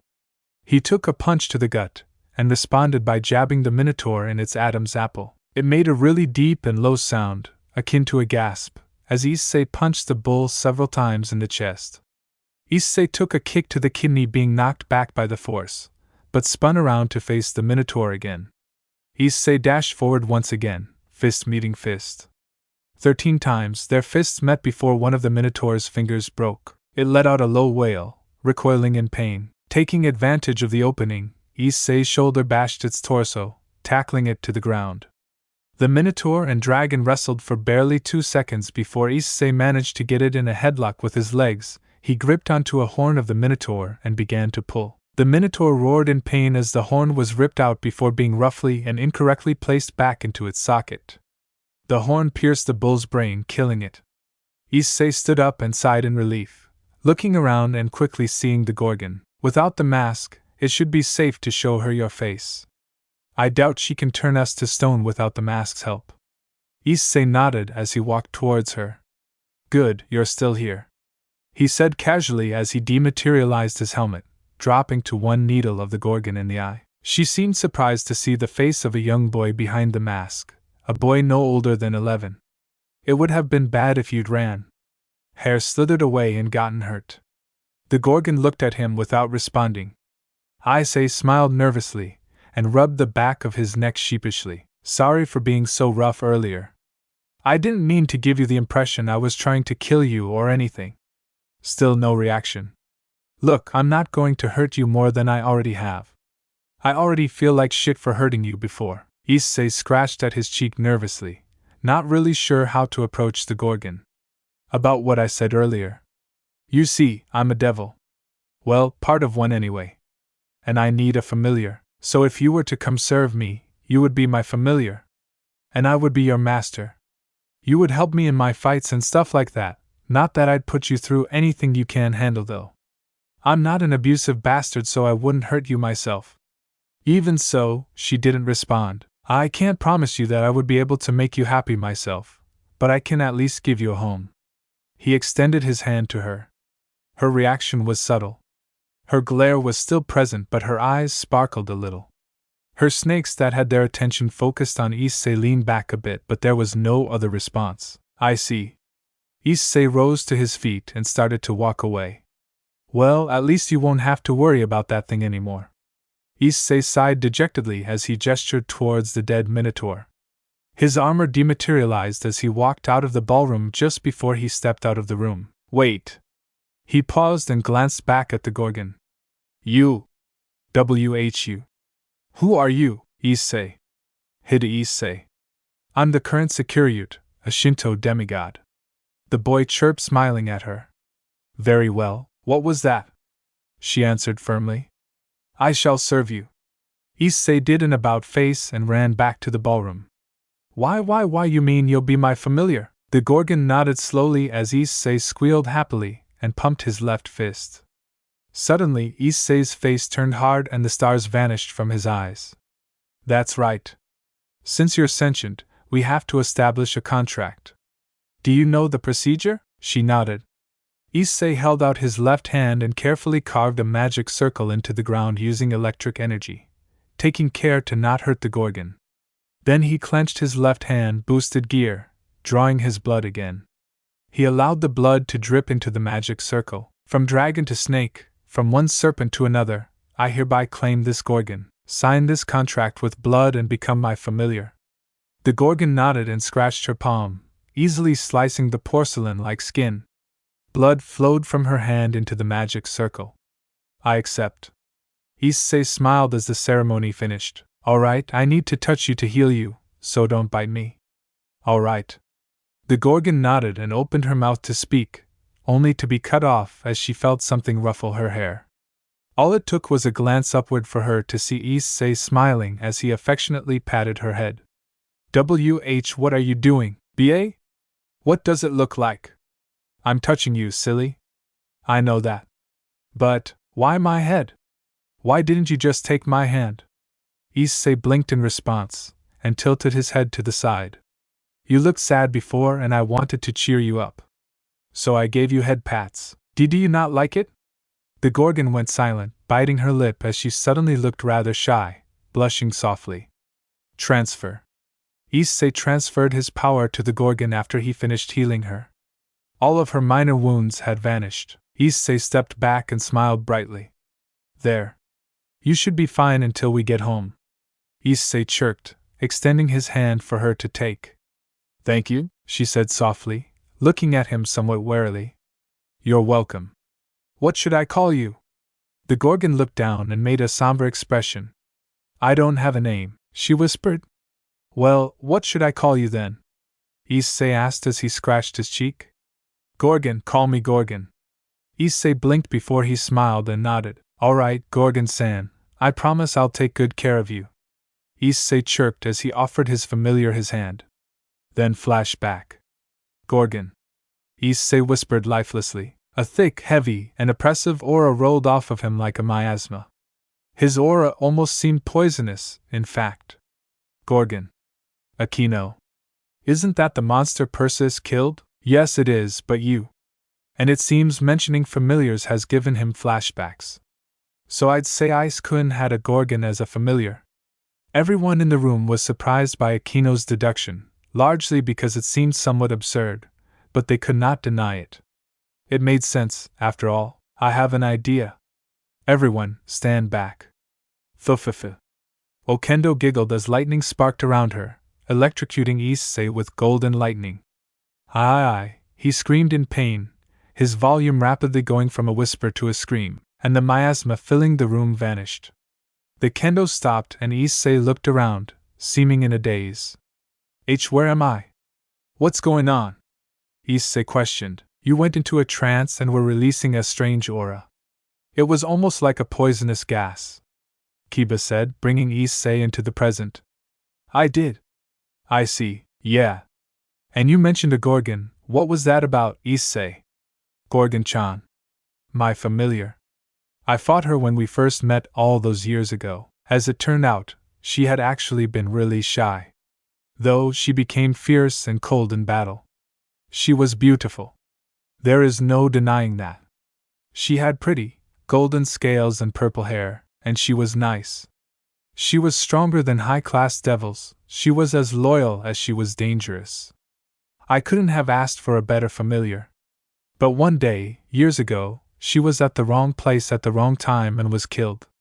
I mean, was left unspoken. Everyone looked down at that, and it was Asia who broke the silence by quickly attaching herself to Issei, looking like she was about to cry. Per Issei-san.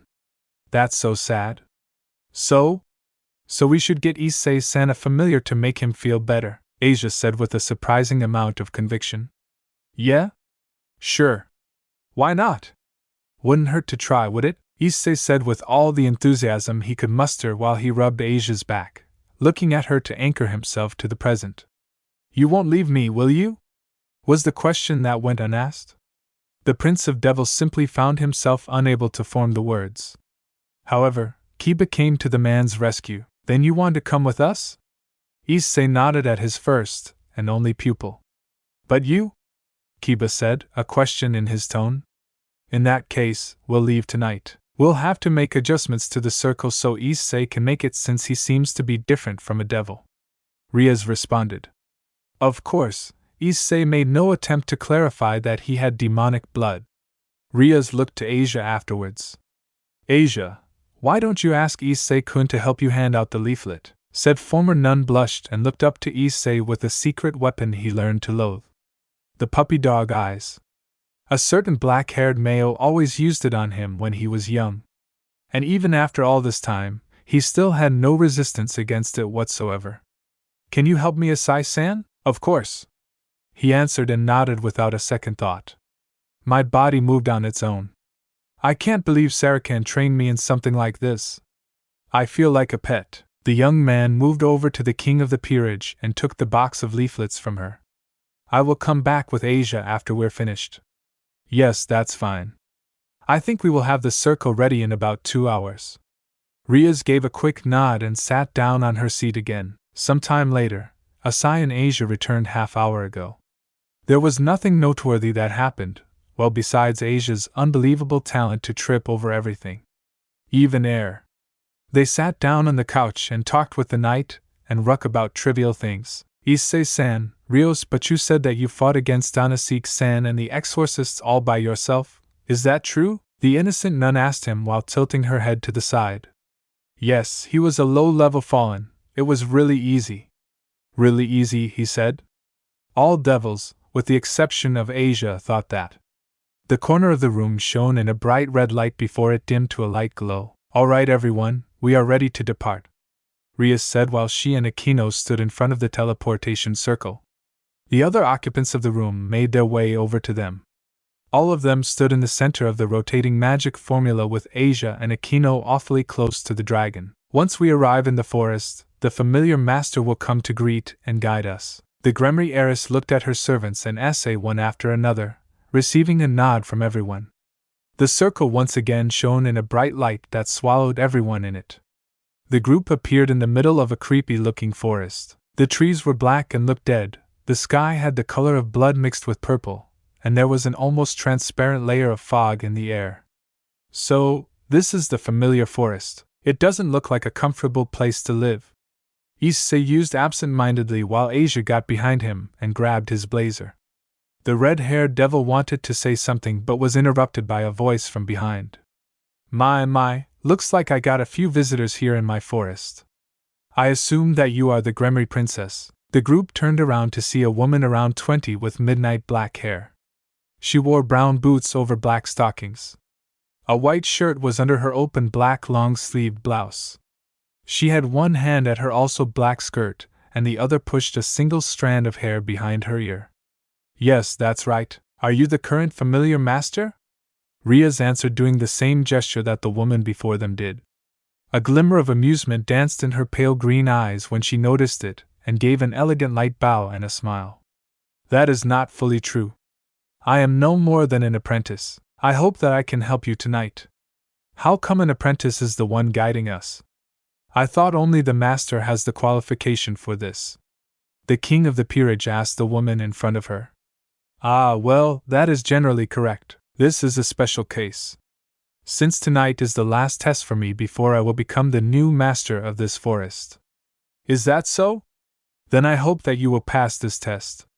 Thank you very much. This apprentice named Natasha Elsas will guide you to your ideal familiar tonight. She once again gave a quick bow before she walked closer to them. So what kind do you wish to acquire? Asia looked nervously up and blushed a little.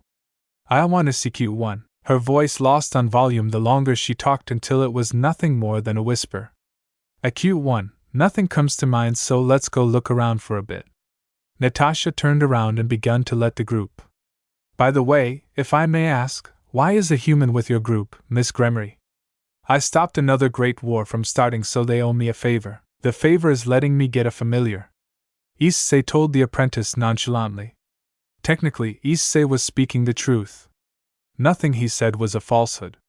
That was what made the half-truth entirely believable to any outside observers. However, to anyone in the know, they would see something somewhat suspicious. Issei walked towards the apprentice, and she whispered something into his ear. Not even Kaneko, with her enhanced senses, could hear it. So then, sir, what kind of familiar would you like?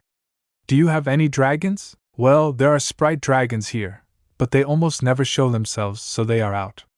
There are also a few low-level dragons here and there, but taming them is more trouble than they are worth. The only useful one would be Tiamat Dano, but she is one of the 5 dragon kings and hates devils, so I would recommend you to look for something else.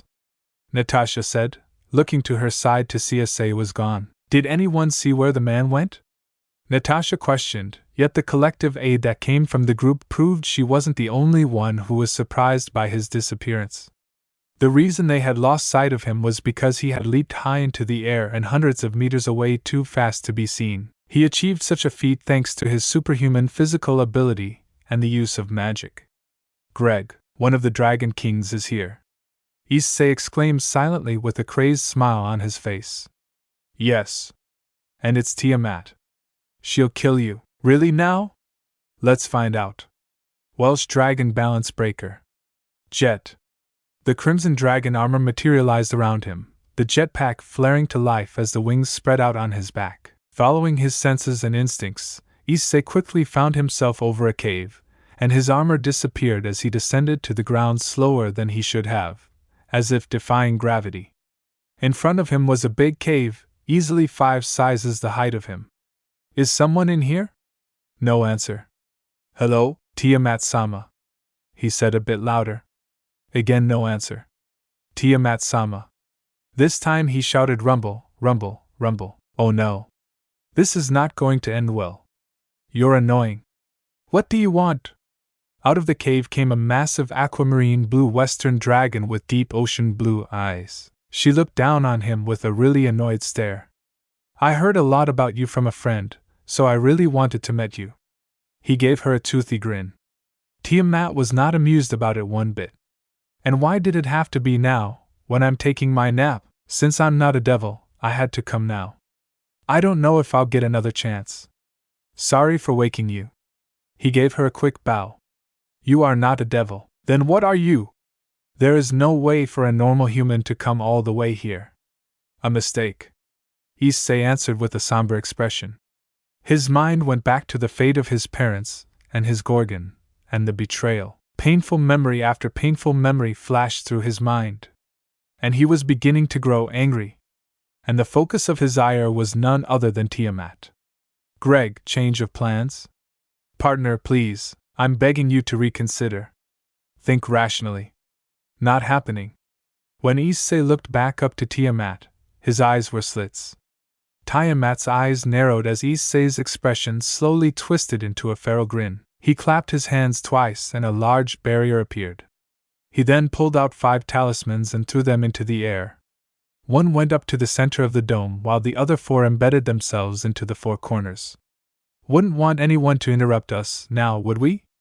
Tiamat scowled. Are you a dragon slayer? She asked him, warily. Not by a long shot. I'm the current Sekiryuutei, Issei said as boosted gear manifested on his left arm. So you are the current host of drag, she screeched in fury. Tiamat, please calm down. I know you hate me, but can we please talk civilly? Drake pleaded as a fierce hurricane began to form around the dragon, pushing Issei back. You've already killed about 3 of my past hosts, so can we sit down and discuss about this? Growling, Tiamat's cold eyes began to glow an icy blue color as she continued to glare at the teen. You lost the chance for us to talk civilly after what you did, drag. So she's Tiamat. The strongest and the only female dragon from the 5 great dragon kings, the Chaos Karma Dragon. I've always wanted to fight a dragon king.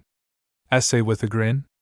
Welsh Dragon Balance Breaker, boosted gear announced as the scale mail materialized around Issei, his aura a deep red that clung to his form like a miasma. In a flash, Tiamat was on him and trying to eviscerate him with her claws.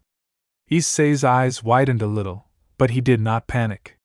He was used to fighting enemies who were both bigger and more powerful than himself. Instead, he jumped back, raised one knee, and crossed his arms, allowing him to minimize the damage to merely a glancing blow to his limbs. Despite it being merely a glancing blow, it pierced his armor easily and was a hair's breadth away from breaking skin.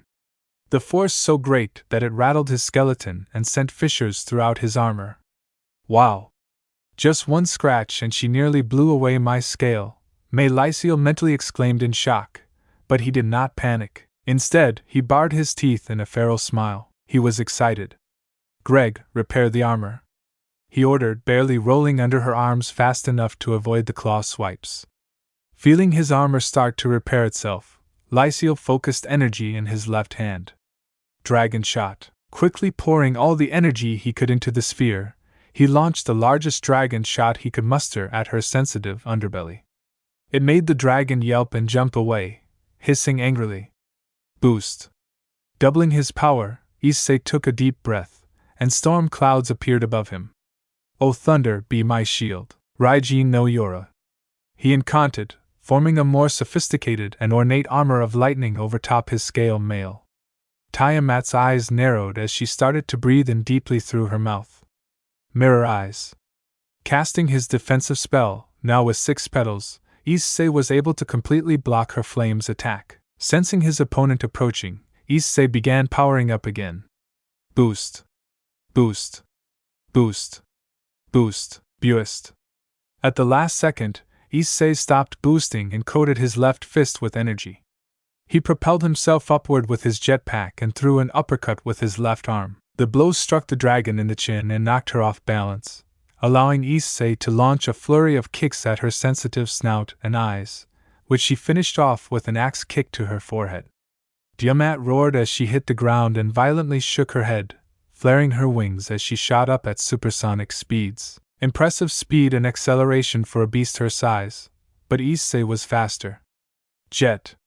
Boosted gear announced as Issei flew up and formed magic circles under the Dragon King, firing bolts of rainbow-colored magical energy at her wings.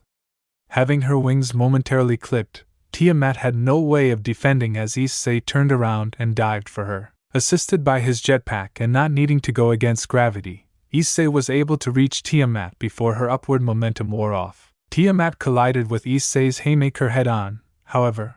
Her wings were able to recover before she hit ground. Flapping them to generate lift once again, Tiamat directed the air itself to rip and tear at Issei's armor. Surprised by the clever tactic, Issei's armor was chipped and scratched in numerous places, and in nearly a dozen places, blood seeped out of fine and razor-thin cuts that managed to break skin. So this is the power of a Dragon King. It's even more amazing than I expected. Issei's smile grew to an unnatural size as Drake repaired the armor. He charged towards Tiamat with both his fists glowing with energy. Sensing a change in the atmosphere, Issei created his own blades of wind to meet Tiamat's own as he charged. Issei weaved around a bite and flew under a claw swipe, beginning to focus additional lightning around his fists and forearms. Once again under Tiamat, Issei began to deliver a barrage of energy-enhanced and lightning-infused punches to Tiamat's stomach. Screaming in pain as the electrical current in her body grew stronger and stronger, Tiamat was utterly paralyzed. In a furious panic, she started to discharge her flames widely. However, they could nothing to the man who was already multiple stories under her. Boost. Boost. Boost. Let's see how you like this. Boost. Boost. Boost. Boost. Boost. Explosion. Issei released all of his built-up power into his body.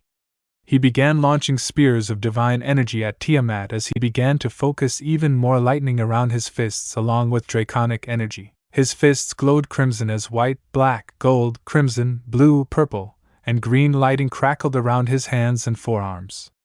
Once Tiamat was nearly directly above him, Issei fired off the built-up power. Electric Judgment. Issei shouted in a booming voice like a burst of thunder, blasting Tiamat with a torrent of multicolored lightning and energy.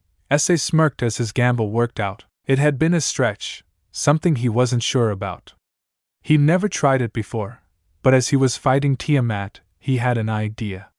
Tiamat had natural scaly armor over thick leathery skin.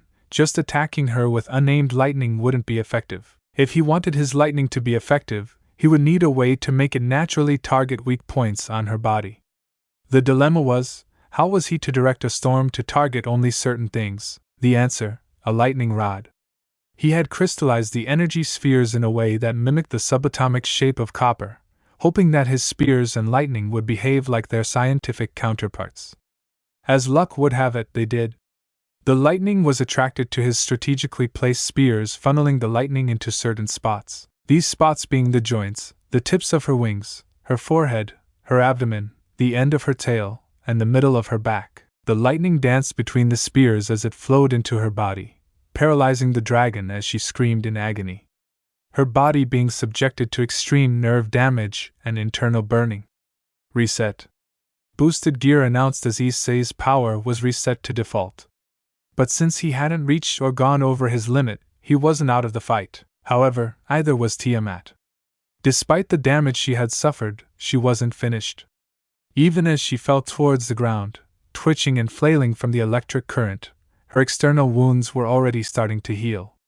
Breathing heavily, Issei did his best to absorb the stray energy his attack had left behind. Even though it wouldn't give him all of his power back, it would restore most of his unaugmented power as the stray energy was released while boosted. Tiamat hit the ground with a thud, groaning from pain and frustration. He used lightning. One of my few weaknesses. And from the looks of it, that attack of his multiplies the power put into it. He even targeted weak points. Damn. Clever bastard. No matter how much I get my scales and hide to resist lightning, my insides will always be vulnerable to it. A blue light shone from Tiamat to reveal a woman with blue hair and eyes, pale skin, and a more than desirable figure in a one-piece dress. She had a necklace around her neck with a sapphire that rested above her ample bust, glowing a soft blue. Sparks danced around her as steam rolled off her body, breathing heavily as the various burns and light injuries marring her milky white skin steadily faded. Not bad, brat. It seems my normal form is too large to handle you, she said with an odd tone that was clearly annoyed although displayed an undertone of begrudging respect with an overall blanket of exhaustion covering her words. Issei's eyes widened slightly as he slowly landed, rage and no yoroi still active. You live up to your reputation and then some, Tiamat-sama, Issei said, smiling behind his helmet. Only for said smile to swiftly turn into a frown. Although, it's irritating. I couldn't exchange blows with you at all. My armor doesn't protect much against blunt trauma, something you had in spades. And you were too durable to realistically cause you any actual damage. So I had to rely on a cheap tactic to exploit the only weakness most dragons have. Tiamat's lips curled into a feral smile as she formed a sort of blue energy. Is that so, Sekiryuutei boy? Well. She used her free hand to brush her hair back as she flipped it. I think you'll find I'm a lot softer in this form. She shouted as she charged Issei and swung her sword. He barely managed to dodge only to be struck by a kick to his side. Issei doubled over and coughed up blood in his helmet. Tiamat continued to smile like a wolf, whispering near his ear as she punched him in the gut. You'll find I'm a lot faster too. She then flipped away, kicking him in the chin in the process. Draconic Slasher. Boosted gear announced as crimson blades grew from his gauntlets. Issei straightened his posture to look Tiamat in the eye. Beady, hunting green eyes stared into deep blue orbs. Issei got into an offensive stance and waited for Tiamat to make her move. Whoosh! She moved at blinding speeds, in front of him in the blink of an eye. Issei immediately backstepped and did a crosscut for her neck, forcing her to defend. Issei followed it up with an overhead chop, which Tiamat managed to dodge. However, the second she had started to move backwards, Issei had already thrust outward with one of his swords. However, Tiamat gracefully parried it, using the parry to lead into her own thrust. Issei swiftly caught the blade between his two swords and kicked her in the shin before stepping to the side and roundhouse kicking her in the back of the head. She gasped, her hair going ridged as Issei aimed a chop to her neck, but the girl barely spun around in time to parry it. She immediately breathed a puff of smoke at his helmet as she jumped backwards to disengage. Damn it! This brat is good. But I wonder if you'll be able to keep up once my body fully heals. Tiamat relaxed her posture as she closed her eyes, calming herself a little and reaffirming her motivation and focus. Opening her now cat-like eyes, a large and feral grin made its way onto her features. She wore a bloodthirsty smile.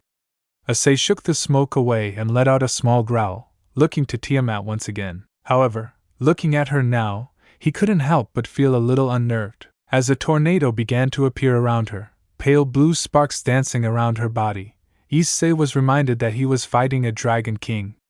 Not just any Dragon King though, he was fighting the Dragon Queen, strongest of all Dragon Kings and the fifth strongest dragon currently alive while she was furious.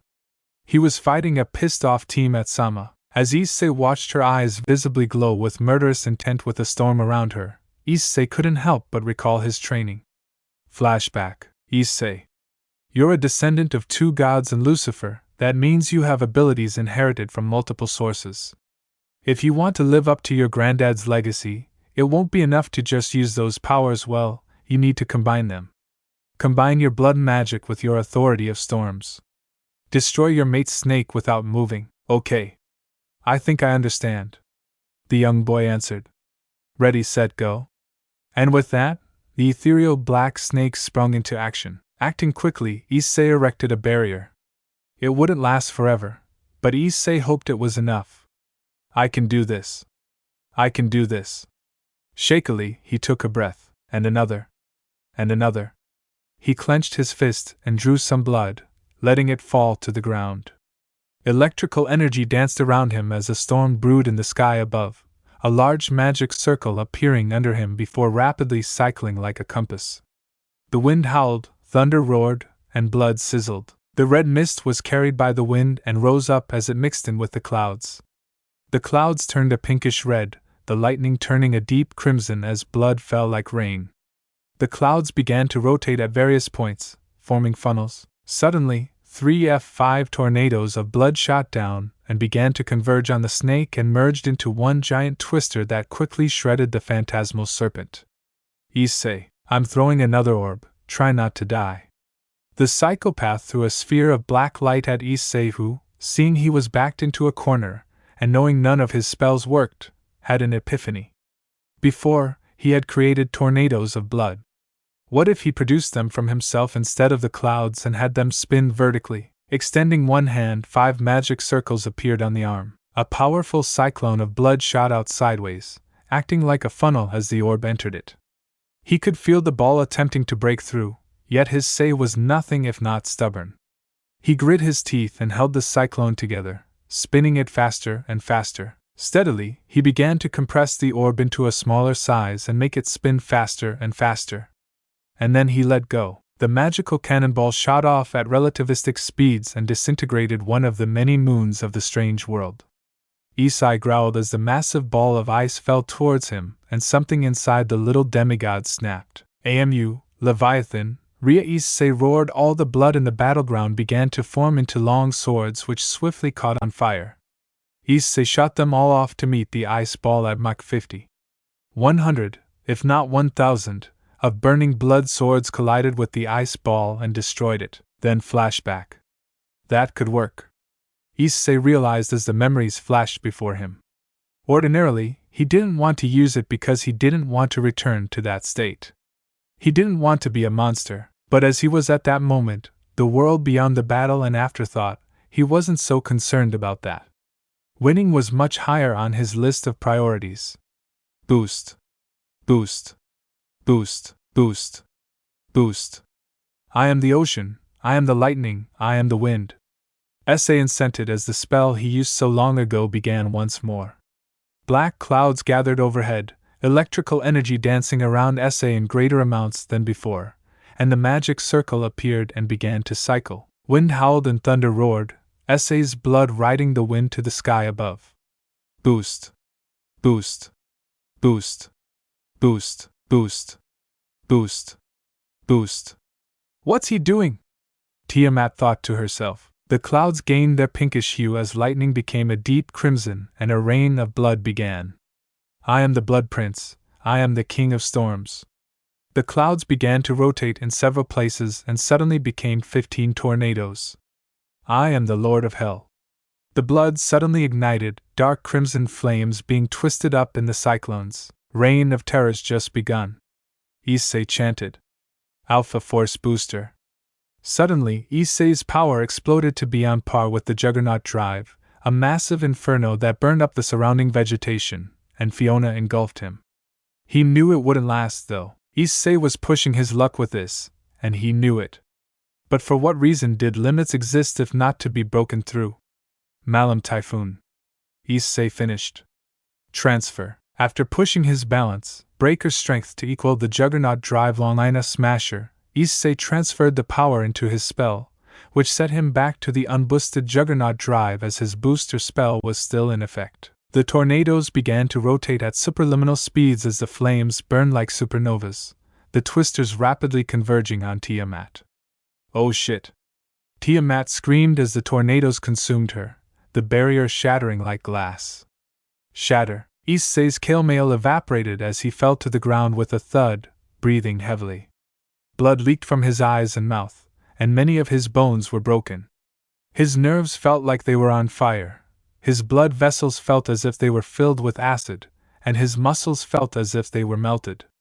Many of his organs were damaged as well, going too far with the boosted gear and his blood magic, as well as using his greatest trump card. It seemed as the price was greater than he anticipated. As the blood faded and the storm disappeared, Issei saw that the Chaos Karma Dragon wasn't much better. She was panting heavily, covered in cuts, bruises, burns, scratches, scrapes, and the like. Entire scales had been ripped from her body, and she was missing a leg. Damn it. Rat, not bad. If I stayed in my human form, I'd be dead. Tiamat managed to get out. It is an honor. Issei wheezed out, barely holding on to consciousness to be praised so much by a Dragon King, Tiamat-sama. Brat, why did you challenge me? Tiamat questioned. Issei remained silent for a long time before speaking. I think it's because I wanted to see where I stood. How far that is from me still, that, and I didn't think you'd want to be a familiar to a weakling. Got that right, brat? Tell you what, if we both survive, I'll go with you. Issei smiled as his vision started to go black. I was close, right? You're proud of me, aren't you, princess? I'm sure she is, partner. I certainly am. You managed to defeat Tiamat after all. None of my past hosts ever did. I'm glad. Everything went black and silent. Thanks for listening to my video. Don't forget to like, share, subscribe, and comment below your favorite part. Sayonara, see you in the next video.